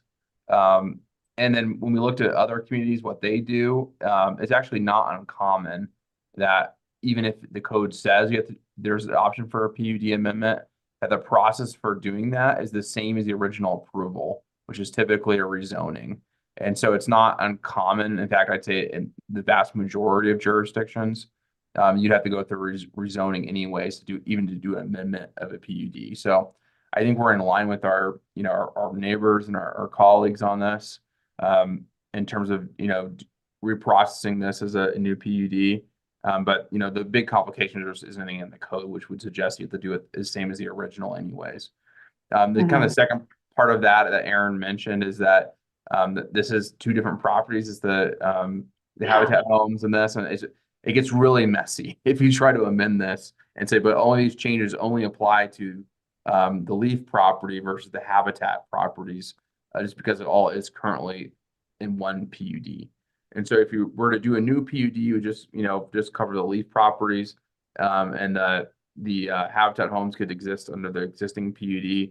It'd be a much more harmonious type of existence than if we were trying to, you know, split hairs and say this applies to this piece, but not that piece, as we do the amendment. So there's a little bit of background. So looking at new PUD. Yes. It appears that way. Okay. And it does get messy because like the parking for Habitat homes is on the LEAF PUD. Yeah, I noticed that the other day. Yeah, and so we feel it now that the ownership has changed and they're no longer associated. Yeah. The only thing that's associated between the two is stormwater, right, and parking. So we could get that better defined if we split this back out. Okay, that makes sense. But Habitat really they haven't come forward to request it, so. And now it's 6 separate property owners. Do they don't have an HOA, do they? No, No. so this gets messy. We're kind of, you know, trying to maneuver this as we go. Okay, Attorney Dittman, did you have something? Yeah, even if you were to if we could find a way, and I don't think it's possible based on the code to amend the existing, you'd have to go get approval from each of the habitat property owners to do that. So it's another kind of complication of trying to amend the existing. Okay, okay, that's good to know. We're thankfully not here to talk about the details of the PUD. That's the next meeting. Hopefully. So. So I'll- we're trying to maneuver through this and It's, the well, holidays, it's been messy. But yeah, it's good to know the complexities involved. yes, and so in regard to waiving the fees, it's purely up to you guys if you want to do that. Staff can support that if you feel you want to do that. Mhm. If we have to do the habitat one too, that may involve 6 other people. Well, Attorney Dittman did mention when we discussed it, if the current PUD stayed and they created a new one, the habitat could still be under the existing PUD as it is, and they would create their own new one for that property. But I think it would still have to have amendments to put, and maybe these guys can identify it, but the parking onto the other one. Mhm. And the storm drainage responsibility. Where's the property line? Down the middle of the parking lot. Okay, Yeah, so. go ahead. Well, I just feel like I hear the word easement a lot. Is there any way of creating an easement along the commercial property so that the parking remains with the other PUD, with the residential side? That they It's all one dedicate an PUD easement now. to the other, No, but I mean, if it were to be separated, would there be any way to? you would need to identify, who's gonna maintain it and who's liable for it and all that, but maybe Brandon or Attorney Dittman could help us with that, but that's the next step. Tonight is just really the fees. Right. And the way they're. Right. We'll do that. Can I come up? So, sorry, I just had to eat a little something. So what I'm hearing is that what we're talking about now is $4,000 at the most, but with the complexities of the PUD, it might wind up being much more than that. Well, it depends if we'll end up having to do the same with Habitat, because I doubt that they're going to want to pay for that same process Mhm. when they haven't requested it. You know what I mean? Yeah, And Yeah. so I don't know Okay. what that might mean. I okay. really don't know that. I don't know that we've even talked to them yet, have we? I don't know if we have. So, Okay. no, we haven't. Okay. Hello, Hi. welcome. Yeah, thanks for having us and listening to our request. And you guys got to read my little request form, and I just wanted to add that if, LEAF is serving such a large amount of our community. There's probably between 21-25% of our community gets services from LEAF every year. So a quarter of our area, not just Town Alliance, but the surrounding area. And every bit of that is money that's fundraised through grants or asking for donations. And so if you were willing to entertain this request, that money would go directly back to our community for administering our programs and helping people. So, I think would be a good thing if you would be able to do that. It'd be very helpful. And I also, if there's any other questions you have about it, and I know we're not talking about the process or anything right now, but I had one thought. Would it be possible if we added nonprofit to commercial uses in the code? And if that could be done as a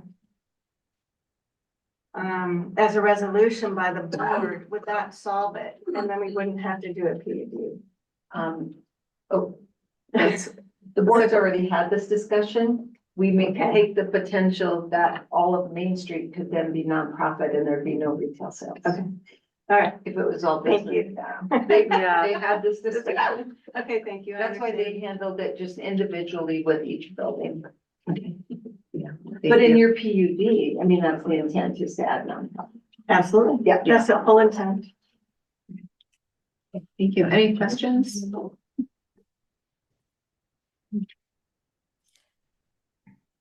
I need some Thank you so much. clarification. I Oh, could go use some ahead. clarification. Yeah. Sorry, by not being there, I feel like I'm not quite grasping all of it.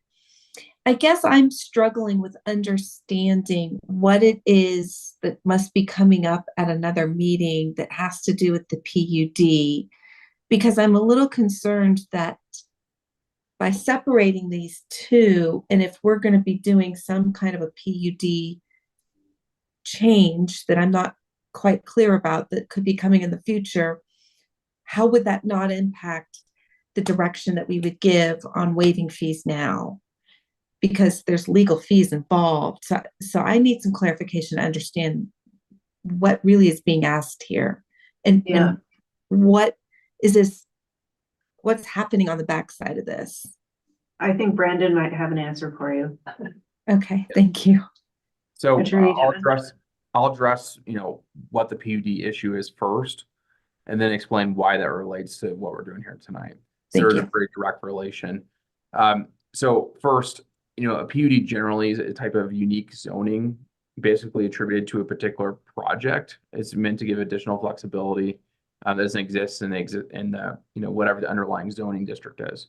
And so the PUD that was created for these properties was specifically for the habitat homes and for Craig. It was Plant Bluegrass, right? The other property. Yeah. And the So- potential main housing. Yeah, and so it doesn't fit what LEAP is wanting to do, right? And the easiest example of that is nonprofit use versus a commercial use. And there's all sorts of things they're doing with their nonprofit that is different than the very specific standards of what Planet Bluegrass had for that building. Mhm. And so in order to accommodate LEAP, you have to change all that stuff. And so what we've been explaining is that the difficulty of doing that is that it creates all kind of compounding issues with the properties as a whole.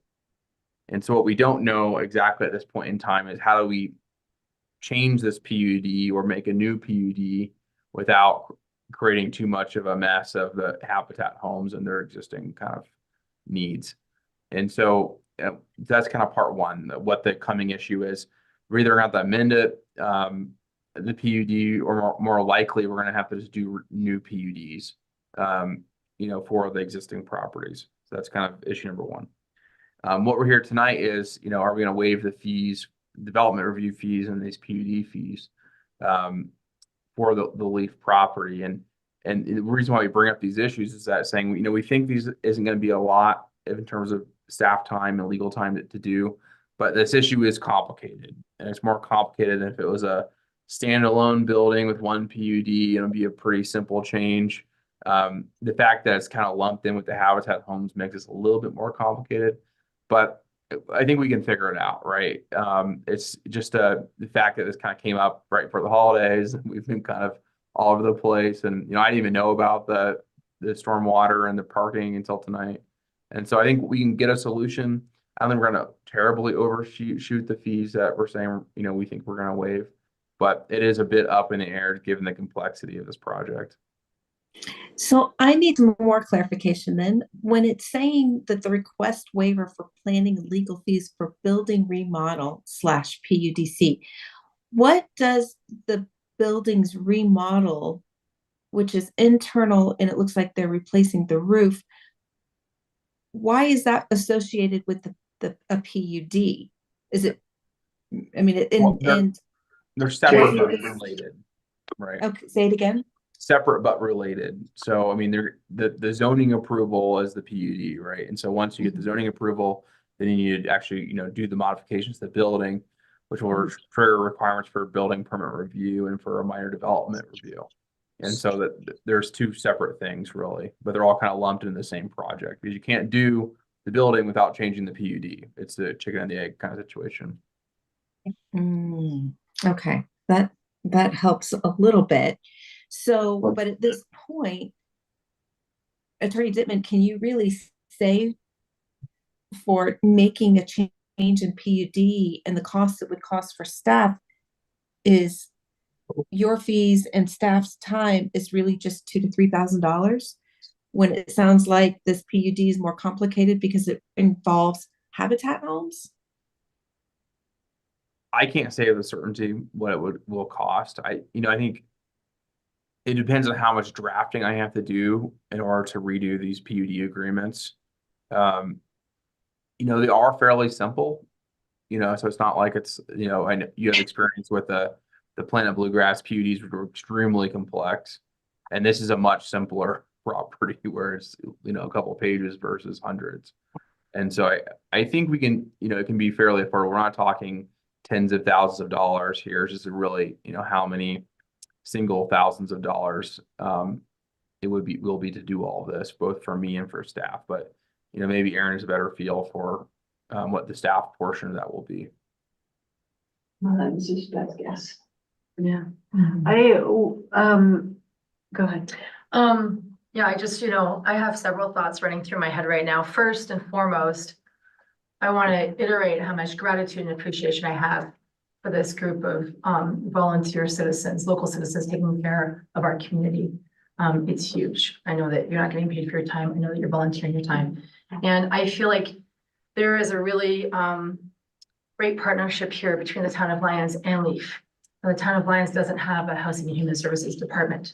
And LEAF provides a human services safety net, and we really appreciate that. And what I'm hearing here is a little bit of discomfort around this question mark of what do these fees actually represent? What is the cost of these planning and legal fees? And based on my time here, what I have noticed or witnessed is typically what happens is we have a fee that comes attached to a development review or something else, and we know the cost of that fee, and we can decide, especially when it came to affordable housing, we can decide then and there, yes, we can waive that fee. It's very specific. This feels very open-ended, and so I can see where people are feeling a little uneasy. And I'm wondering if there's a way to somehow say like up to a certain amount. That was gonna be my. Right? Yeah. Like what if we were to say up to, I don't know, $5,000, for example, as I'm just throwing a number out there. Well, I mean, that would be one example instead of leaving it open-ended. Or is there a way for us to say, well, we will revisit this every time there's a fee involved, whether it's staff. I mean, I feel like the up to model might be simpler to kind of give an envelope to that. But I feel like it would be an act of good faith in how we value what LEAF brings to our community and showing that partnership is strong. If we can at least give an amount now, we're comfortable up to this amount. That would be my suggestion. Aaron? My comment was gonna be that the summit is open-ended and 317 Evans, nobody knows how much total we've given up, right? Every minute I put into it is not billed. All the engineering time that is ongoing and changing. So if you guys weren't aware that those were open-ended, I just want to make sure you did, that there are thousands and thousands of dollars not being recouped. Right, once we said 2 years ago that we weren't charging for my time for summit, I don't track all that time because it's gonna cost even more to do that, but just so we know, there are plenty of other examples where we put it out there where it's staff time, and this one I could see the idea that the town is to help the people in general. We're not doing it for a private business, that it is the nonprofit kind of made that.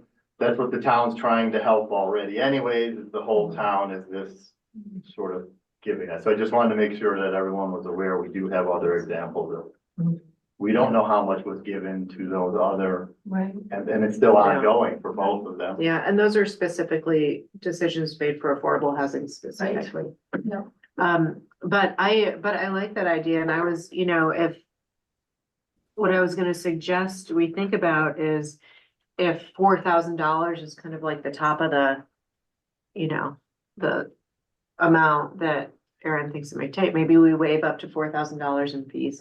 And then, if the PUD should get super complicated, Come back. yeah, come back and then we'll talk about it some more, but I'm comfortable with waiving up to $4,000. Mayor Pro Tem? Yeah, I think that's an excellent approach, because I think that's where I was really struggling, is not understanding costs, and yet we're still going to be discussing this further. And so that actually is helpful. So I appreciate trustee Dati for presenting that idea.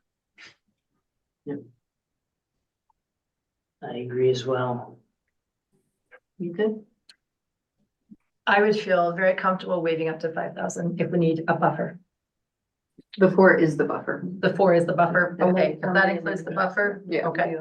But if, and you know, if circumstances change, definitely come back and talk about it some more. Okay. I guess I had one more question, about the process. Cause I understand from our contractor, I met with him today, that the interior remodel part of the permit can't be approved until this is resolved, is that correct? That's what was in the documentation from the earlier discussions we had, because that's part of the change of use. So, right, to do what you want to do inside, at least from what I saw, was part of what's triggering all of what's going forward, because that's changing the use of the building. The roof was just a building aspect, right? Redoing the roof was just pure physical construction. So that's why we said that could go forward, and we went ahead and signed off on the building permit for the roof. But yes, the interior was a change of use, So to So, add offices and things is different than, just doing the right, because that's where we're changing the use of the property. Of what the PUD allowed. okay, so, so the PUD, are you saying the PUD? PUD has to be Specified. settled before they can begin yeah, is that, construction? does That's that what- absolutely have to be that way? We can try to talk about it. That's what I had from planner Kim. I'd like to talk about She it. got started on Let's it. talk, let's have, yeah, I'd like to talk about it because if we could do it in parallel, Leaf would have a chance of being in the building this year. Right. And, cause this seems like we're not really getting a process from you yet and you need time to figure it out. But meanwhile, the contractor could be building stuff. And then you could hold up the occupancy permit. I maybe guess. there are things the contractor can be doing that would not constitute change of use in the meantime. Right, I think it's fine to move forward. I think again, it's the understanding that if somehow this didn't allow a particular use, then you couldn't use the building in that way. Suppose it's, could you put in a kitchen if you're not allowed to do any type of cooking? Or what if we allow the kitchen in there and we're not gonna have the cook? And so I'm okay with trying to work something out there. But that's the concern, that Okay. you do work that may not be allowed. We're hoping everything gets And then allowed. it's just a Yeah. waste See of how it money. changes, right? Okay. So I was really trying to work through all of these things for the I last know, few it's weeks complicated. first. It's complicated. Okay, So Thank we you. will work with you on it, and we are, now that everyone's back, and I know, it's there were a been couple vacation. deaths in people's families and vacations, and people are back on this, so we can all sit down together. Okay, that sounds great. Thank you. Thank you so much. Mhm. Thank you all for coming. Do you want this in a resolution form on consent next time? Yes, Or just a nod to staff, since this Let's- was not budgeted? it wasn't, I know it wasn't budgeted for. Let's put it as a resolution of consent. Consent agenda. Yeah, Okay. I want to make it Yeah, so it's. so there's no documented. question in the future. Okay. Okay, so it's 9:05. Let's take a little break. Thank you all. Thank you.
There we go, we're on it. Okay, thank you, everybody. So next on the agenda is discussion direction on CMAX board support for public comment. Victoria, do you want to give a brief staff report or would you like me to just take it? You can. Okay, so we discussed this at a previous meeting and I think it was Trustee Williams who suggested that we wait until Trustee Elson was with us. I watched that. Okay, so then we're just looking for your input on the testimony that I'll give at the public hearing for the Title V Clean Air Act permit. Nope, so I think that they should follow the rules, but other than that, I mean, I don't feel like we can have request that they be shut down just because, if they are following the rules. Does that make Okay. sense? Yeah, so the question was, do we, so half the board president wanted to say you should deny their permit. And if you don't deny their permit, then they should follow these rules. And the other half of the board was saying, we don't want to ask you to deny their permit. We just want to ask you to follow these rules. I think I'm more towards the fact that I just want them to follow the rules. Okay, great. So that's what the public comment will be. Thank you. That was the easiest agenda item of the evening. Appreciate that. Okay, so let's move on to resolution 2024-06. Before you do that, so you are going to represent the board That's correct. at the public hearing, Yes, and that will be the direction. yes. Got it. Okay. Yep. Yep, and I'm already registered to speak, so. And anybody else can speak as individuals too. Individually, yeah. So if you'd like to join the Zoom fund, it's Friday at 4 o'clock, and I'm happy to provide the information. Did you catch it? Yep. All right, so now let's move on to resolution 2024-06, a resolution of the town of Lyons, Colorado, accepting a grant award from Left Hand St. Vrain Water Conservancy District Stream Bank Restoration Design Matching Fund Project. Yes. And Miss Tracy Sanders is gonna take this. Tracy, would you like to give us the staff report? You're muted. Yeah. Evening, Mayor, Board of Trustees. Yes, so we, in a prior November 20th board meeting, we presented that we had design funds awarded from CWCB for the stream bank restoration that is just to the north of the Summit housing, affordable housing area. So it's on the south bank that was destroyed after the 2013 flood. And then we had also in that November 20th board meeting, let the board know that we were going to be getting an award from the St. Vrain Left Hand Water Conservation District for the match portion of those funds for design. So this is the the resolution to accept those funds. However, there was a caveat in their grant agreement that if we did not construct the stream bank restoration by December of 2028, that they would like that funding to be reimbursed back to them, which is for the amount of $27,500. And so staff, knowing that this would potentially commit a future board to those funds, unless you agree to accept it and set it aside now and carry it over. That's one way to do it. However, staff have located about, probably 3 different funds we're going to apply for the actual construction of the work. And feel pretty good. We found several, it was quite a struggle to find the design funds, and now we have that, and we would continue to look for the construction funds. I think Tracy is hopeful that we would carry this out much sooner than 2028, that it would hopefully be 24, 25. Yeah, hopefully the timeline would be, design will take about 7 to 9 months anyway. So during that time, we could apply for construction grant, other grants for construction. One of the potential grant funding sources would be CWCB. They would potentially fund 50% of the construction. I feel like since they were willing to fund design, I think we have a good chance of possibly getting the 50% from them for construction. And then we do have donated in-kind materials that we can apply towards our match, which is anywhere from 100 to 250,000. We need to get a solid cost estimate of those materials. So, you know, and then there's other funding sources that we could apply to for the remaining portion of the construction. So the hope is that maybe we could have something in place by the fall, and then this could be potentially something that could start in the winter or fall or winter of 2024 into 2025. But it's all contingent upon getting the funding awarded, but we have some time to do some applications in the meantime. And what's the total estimate of cost for the actual work?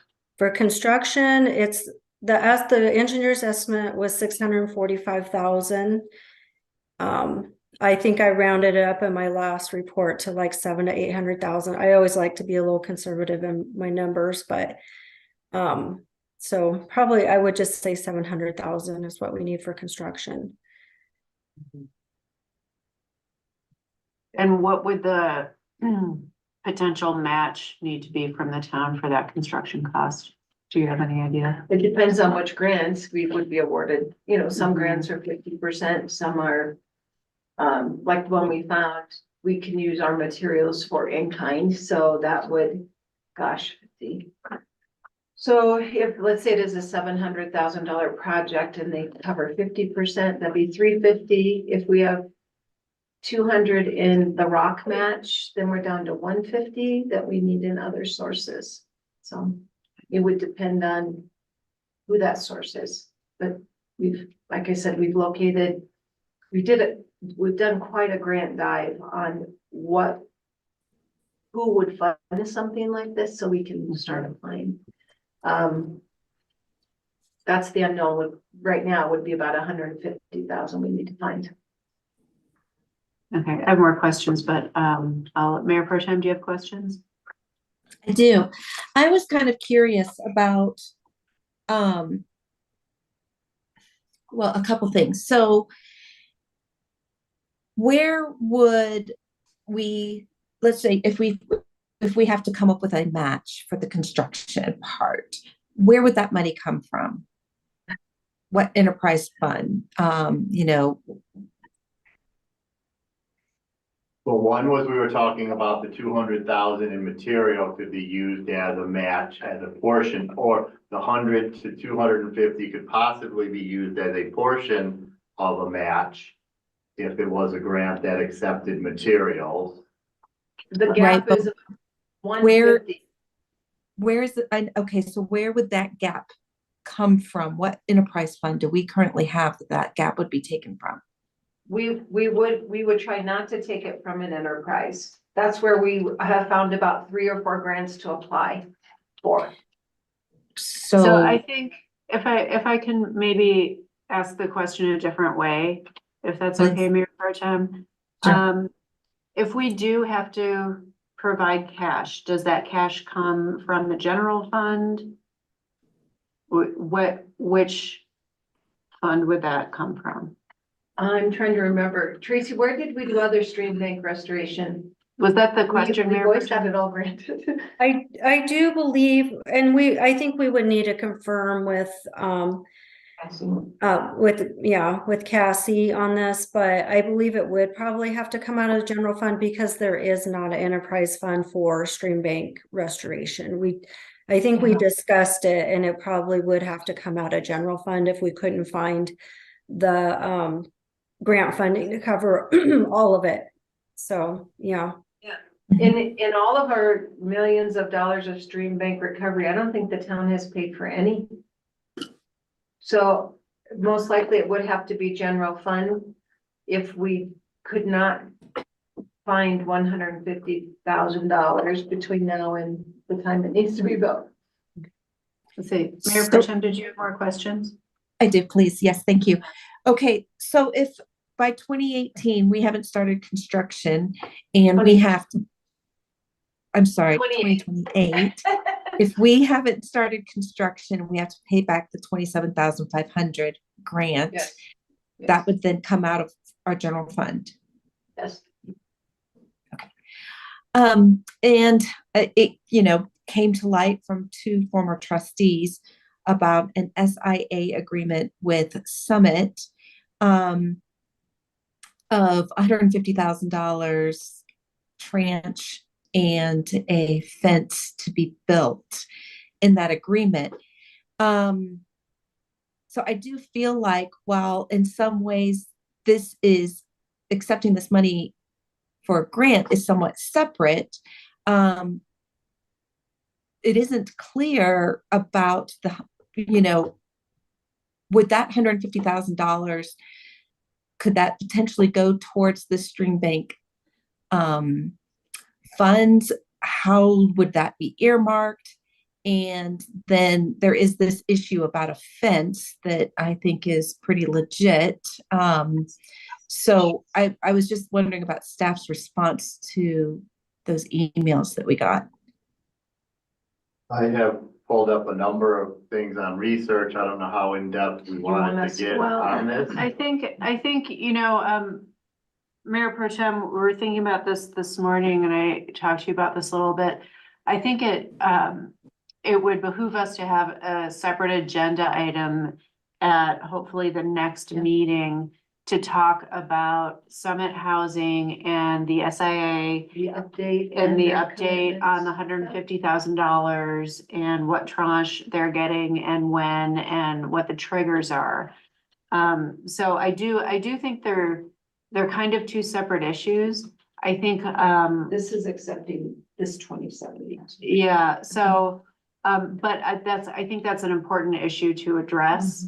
And also, I think the board needs to understand who owns which lots, because that was brought up. There are two lots that, and correct me if I'm wrong, that we own, and where does the stream bank restoration fit in with those lots? It's 95% on our lots. It's 95% in our lots. Yeah. Yeah, and I think until we have a design, we really don't know how much we could impact the other two lots or even our own lots. We can speculate how far back we're gonna have to go into the property lines, but until we get a design in place, we really don't know if we would be into those other two lots or not. We may or we may not, and then we would have to put together a construction easement agreement with the owners of those other two lots. So but I mean, it appears that we could be touching on the corners of those lots, but until we have a design in place, we can't say we will or will not. But the majority of the work is in front of the two lots the town owns. But So here's one question though that I have, because while separate, I kind of do see a connection. So if there's at the end where Summit is going to be paying back the town $150,000. No. No. We're not paying us for anything. No. That's not accurate. No, so the previous board, What's- the previous board earmarked $150,000 in ARPA money, correct? If they met certain milestones. If Summit met certain milestones. So, Nothing to do with I think it was in thirds, and so Summit meets milestone A, they get $50,000. B, they get another 50, C, they get another 50. Correct. So that's money that the town has allocated to Summit to help them offset their costs. From the ARPA funds. And those came from I ARPA misunderstood. funds, those didn't come from general fund or anything, those were ARPA funds that were given to the town during COVID. I see. So the ARPA funds were used specifically as Summit's. As incentive for Summit, yeah. And so far they've Thank received you. 50,000. Thank you, Erin. And so far they've received 50,000 of that 150,000. Okay. Never mind then where I was going with my thought process on that. So Tracy, I know this is on the agenda tonight. I guess if the board wants to wait to hear the other updates to decide on this 27,500. We could, we don't want to hold it too long. They, you know, it's been a month since they awarded us to us and they'd like to give it to someone else if we're not going to take it.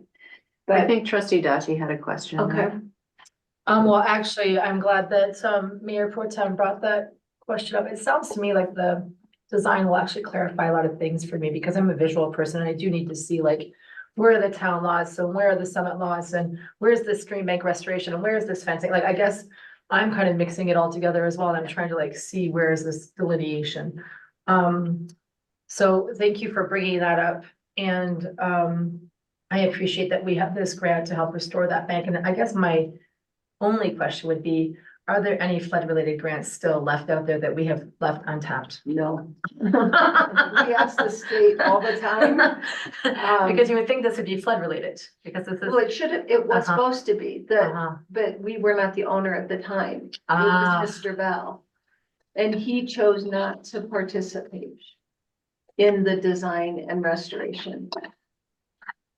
And so that's why. So no, there is no more funding through our disaster recovery. There are funds still through CWCB and other state agencies, but it won't be related to disaster 4145.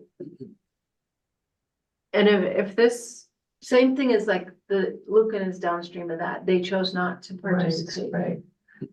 Yeah. so the stream bank restoration that we're talking about, you're 95% on town owned property. Yeah, it's just two corners of the adjacent lots. Okay. I mean, the best we know, again, as Tracy said, until the design is done and there's full surveying and they know how far they're gonna lay back the lot lines, you aren't gonna, they're just gonna wanna lay them back and then have two, you know, if it might mean a little bit more, but when they did the original design of this portion of the stream bank, they only got to, what was it, Tracy, 30% design? And Yes. the new contract won't take their design because we did our whole section since then. So they'll start over and it's gonna cost us money, but we own the lots. So let me ask this question. You said the Lucanans decided not to participate on their property. What would happen if we decided not to do the stream bank restoration? The lots will eventually continue to erode toward the curb line. But if you've been down there, you've seen how the forest has rebuilt itself totally. You know, eventually it will heal itself, but in the meantime, it will just keep eroding through current weather patterns.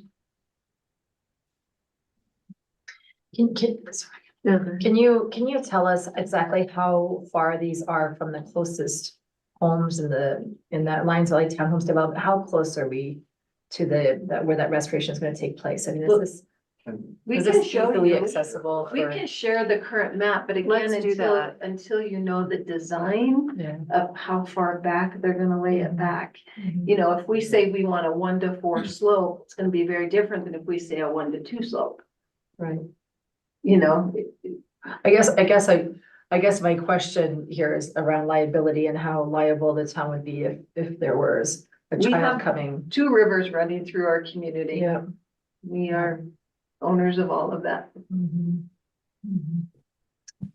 I think it depends who you ask that question to. It's been like that for 10 years and it was a direct cliff for the first 5. But it started around And when did the town of Lions become the owner of these lots? when we entered the development agreement with Okay. Summit. For the amendment, the fourth, not The 4th amendment of the development There agreement. is, so I pulled out, the third amendment has discussion of the stream bank, the fourth amendment has discussion of the stream bank. I can go into it, but I didn't know if you No, we're wanted. gonna have, Right. No. you're gonna suggest a general business or workshop on Yeah, this. yeah. And have Paul Caps here too. I Yeah, think we need to yes. ask them. Could we please have? Well, I think we need an overall Yep. assessment of where are we in the process? Yeah. Where are we with, those milestones? Milestones. Yeah. And Is there going to be ARPA money left so we could replan it? And if Yeah. that's the case, we could use it toward this. That's right. Right. But if not, there's nothing in that agreement saying he has to spend that money on this. Nothing. Okay, so, There's no mention of the funds. Fence is not in the agreement, that was it verbally. was a verbal It is in the agreement, minutes. which it's in the minutes and in the recording. Yep, so we can dig it up if you'd like to watch it. But it is not in the agreement. But the agreement does say they will do everything except pay money if needed for the stream bank restoration. That part of the SIA talks of the stream bank restoration and for the town to get shoring funds for the stream bank restoration. And that summit would allow us on any property or do anything else they could to support that. Other than, yes, financial. So maybe there's some discussion with them. So would you like to show your map? Sure, share. I hopped off the meeting Oh, when my computer closed. I was wondering why. Sorry, it's right here on the agenda.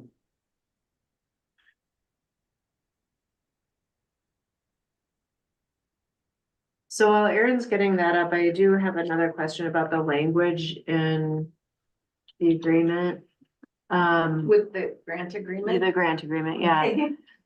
So it says if the project is not constructed by December 31st, 2028, do we take that to mean that the project has to be complete by that date? I think Tracy got clarification from them.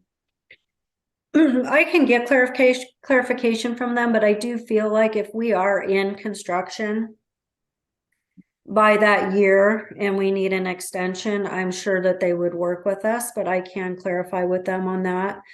Yeah, let's clarify that, please. Okay.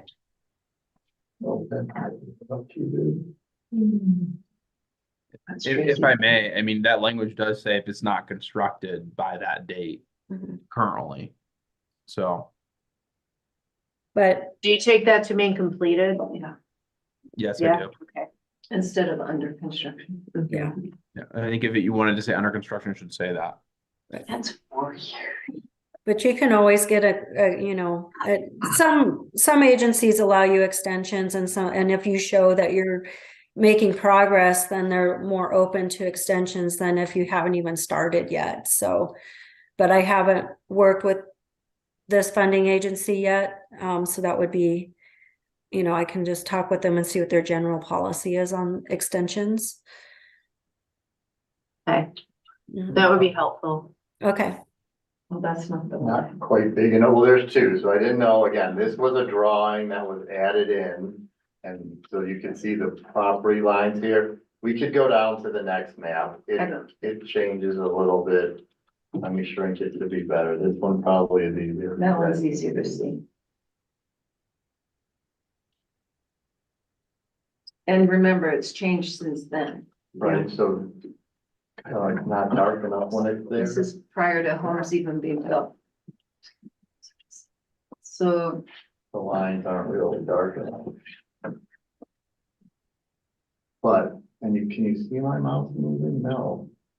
you should, right there it is. Yeah, I can see it.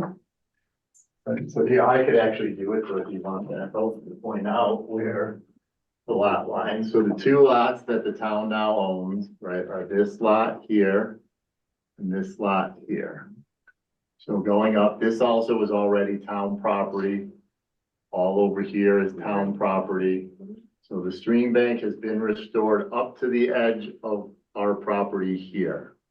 And so this would continue through what is now our property, one lot, the second lot. And this one then shows this corner here of this lot. And then this slight corner here on this lot. Now on the drawing, it's moved up a little bit and it shows it being somewhat over here and barely getting into these. So again, this is, as we said, Boulder County's property lines can be off.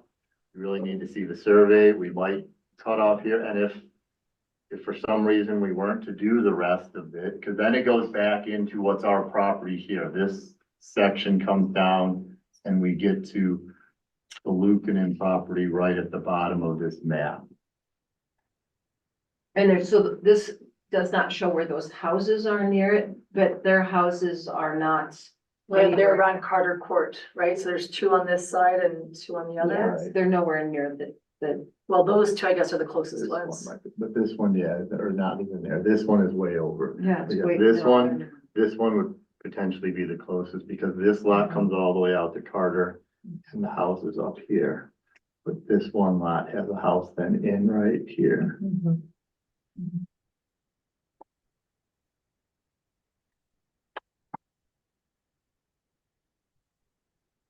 So I think the question is, if we were to approve this resolution and set aside the $27,500 in the event that we need to pay it back, is that, Brandon, considered tying the hands of a future board? Or where are we with that? I think we'd certainly have an argument to fight it.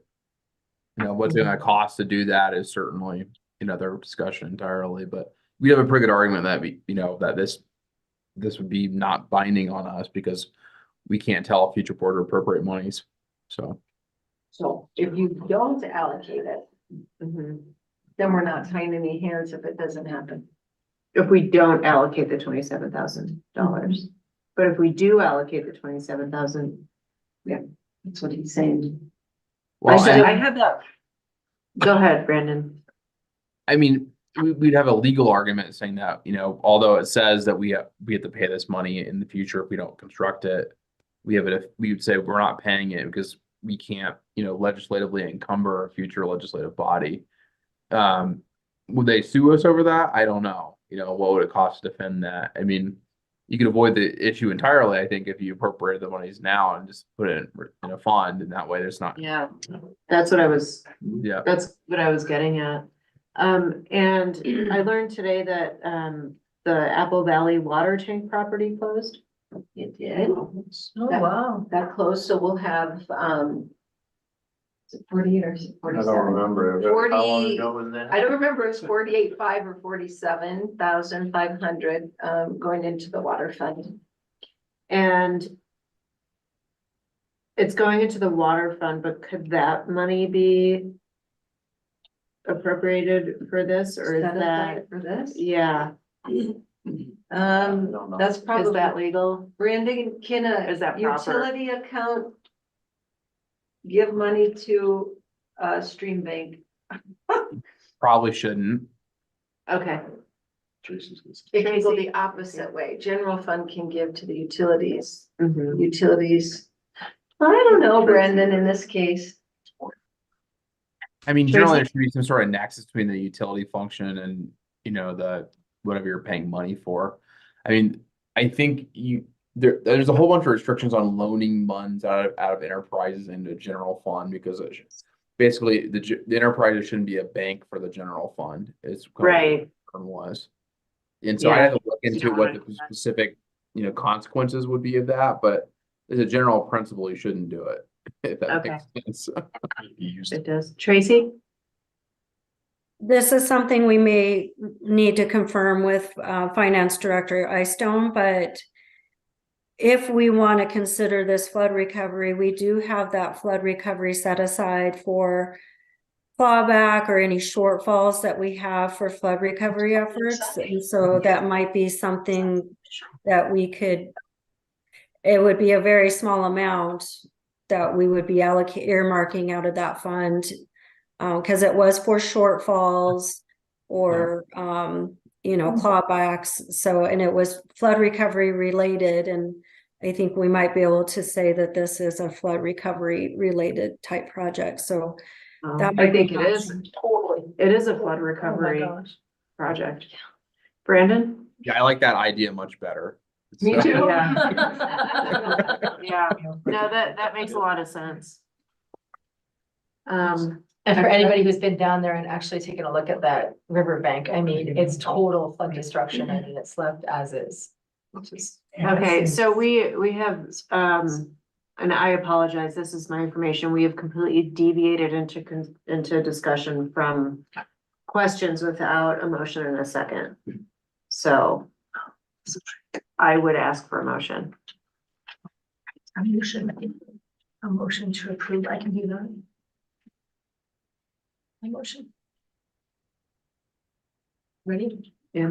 Okay, I motion to approve resolution 2024-06, a resolution of the town of Lyons, Colorado, accepting a grant award from Left Hand St. Vrain Water Conservancy District Stream Bank Restoration Design Matching Fund Project.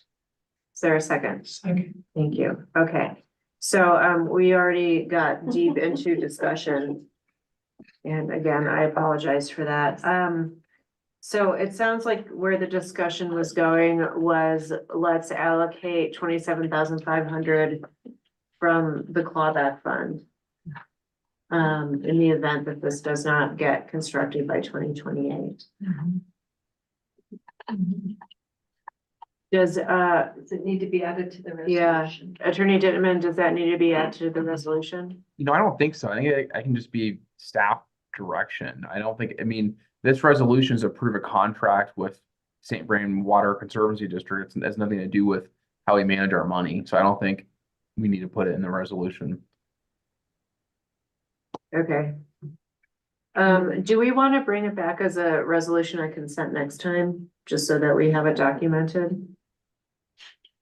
A separate Yeah. resolution on On allocating the $27,500, or is that a budget thing? I just want to make sure that it's clearly documented. can we just say very explicitly in the minutes that it is the desire of this current board of trustees that if we get to pay back that money, it comes from the flood clawback fund? Yeah. Because I don't even know if this board can bind, whatever future board, they may say pay it out of general fund, right? But I think Oh, I see what you mean. the best we can do is say we desire, is the desire of this board that if it comes to be, that is paid out of the clawback fund. Is everybody agree with that? Okay. Any further discussion? Okay. Call for the vote. And that motion passes unanimously. And then we'll put together that agenda item with Mr. Capps. Either workshop or agenda item with Mr. Capps and someone to talk about the fence. Yep. The ARPA money, where we are with that, Milestones. all the milestones. And what's left. Yeah, what's left to do and when it's gonna happen. Okay. So let's move on to trustee reports. Trustee Dati, would you like to kick us off? Sure, it's gonna be very short. The Housing and Human Services Commission did not meet in December and the EVC did not meet in December. So the Housing and Human Services Commission will meet next on Monday, January 8th at 4:30 p.m. at the library. And the EVC will be meeting on January 17th at 9 a.m. and I believe, or maybe 8:30 a.m. I think they changed the time. I think Trustee Elson will be attending that meeting. Great. Thank you for that. Okay, great. Okay, I'll kick over to Mayor Pro Tem. Let's just bounce around. You're muted, Mayor Pro Tem. Sorry. The PCDC did not meet on December 25th, so I don't have anything to report. Okay, Trustee Williams. HPC did meet on the 13th, we did not discuss any business. No quorum. There was a quorum, but no business was discussed. I hope you had a good time. It was a party. Oh, that's great. Parks and Rec did not meet in December. They'll be meeting on the 8th. Okay, is there an open spot on Parks and Rec right now? I believe someone was being appointed, but I'm not 100% sure. You did it. I did appoint someone and then I received another email about another application, so I wanted to see if there's a spot Why open. don't we bring an update on that? Trustee Elson. Let's see, the SFC, no meeting since we met the past 2 times, the meeting, I think the 16th. The EAB, last time we met, we actually worked on the referral for the weed management that they provided to you. Yes. And other than that, we discussed the apple orchard approval, and they actually came up with a great idea. They feel like, there should be a way that people can sponsor a tree in the orchard. they feel like the community would be willing to help with that, so brought them to trustee Delman, so. I think it's a great opportunity, Yeah, to get us started, terrific. that's it. Okay, great. Well, I have a couple of things. I went to the Marshall Fire Solidarity Breakfast on Saturday. And there were a bunch of folks there, the folks from Superior and Louisville, and just to let them know that Lions supports them in what's gonna be an extremely long recovery process. And we know what that's like, so got to talk to a lot of people, a lot of folks who lost their homes in the fire, and 2 years on, it's just still a devastating process for so many people. But it was good to be together, and they were appreciative of the support. I also attended a tour of the new Leaf building with Congressman Nagoose, who came by on his way to pick up some cherry pie in Pinewood on his way to a town hall in Estes. And that was great. Nancy got to shake his hand and thank him for the award in person, so that was terrific. And then a couple updates from Dr. Cog. So their meeting was online in December, which I really appreciated, not driving down to Denver for that. There is a work session tomorrow around their housing study, so I'm gonna attend that work session. There is a plan to expand the Safe Routes to School program. So that's transportation demand management strategic plan stuff. And the legislature will be taking up commercial property tax relief next session. The LHC hasn't met yet, and I just want to remind people that it's January 2nd and petition packets are ready. So anybody listening, anybody in the room who cares to run again, please pick up your packet. And that's it for that. So before I ask for the summary of action items, I'll let you know that there's really not much at all to report in an executive session. So I'd like, if it's okay with everybody, I'd like to skip tonight's executive session. Yes, please. I know me. Probably no complaints for that one, I think. Yeah, I don't see any complaints. Okay. So can we please have a summary of action items? Yes, item one, I have, the board would like to see a case study for time of use and programmable appliances availability in the United States. Potentially renegotiate the Longmont Water IGA. Next, we're to compare a current utility bill to one who implements time of use to see the differences. Staff is also to look into options of recouping funds from the Longmont Humane Society. The board would like to include total budget percentage from property tax in future reports. The board would like to schedule a workshop on the revolving loan fund and formalizing committee guidelines. Next, draft a resolution to grant leave waiver of fees up to $4,000 and revisit in the future if needed. Next, I have an agenda item that would cover the summit update, including the SIA fencing funding and milestones. Next, Tracy is to follow up on the grant requirement of completion versus under construction. And last, the minutes are to reflect the strong desire of this board on allocating the $27,500 that would to be allocated from the flood clawback fund if needed to be repaid. What I miss? The only other thing was updating the ballot language to reflect their discussion. Oh, yeah. Attorney Dittman? Nope, that's all I had. Okay, great. I would entertain a motion to adjourn. So. Second? Okay. Motion passes unanimously. Great, thank you. Feel better, Jocelyn. Thank you. Feel better. Thank you, everyone. Have a good night. Good night. Good night, everyone. Thank you. Congrats, Brandon. No, thank you. Much appreciated. Congratulations. Very much How appreciated. exciting. Is he walking?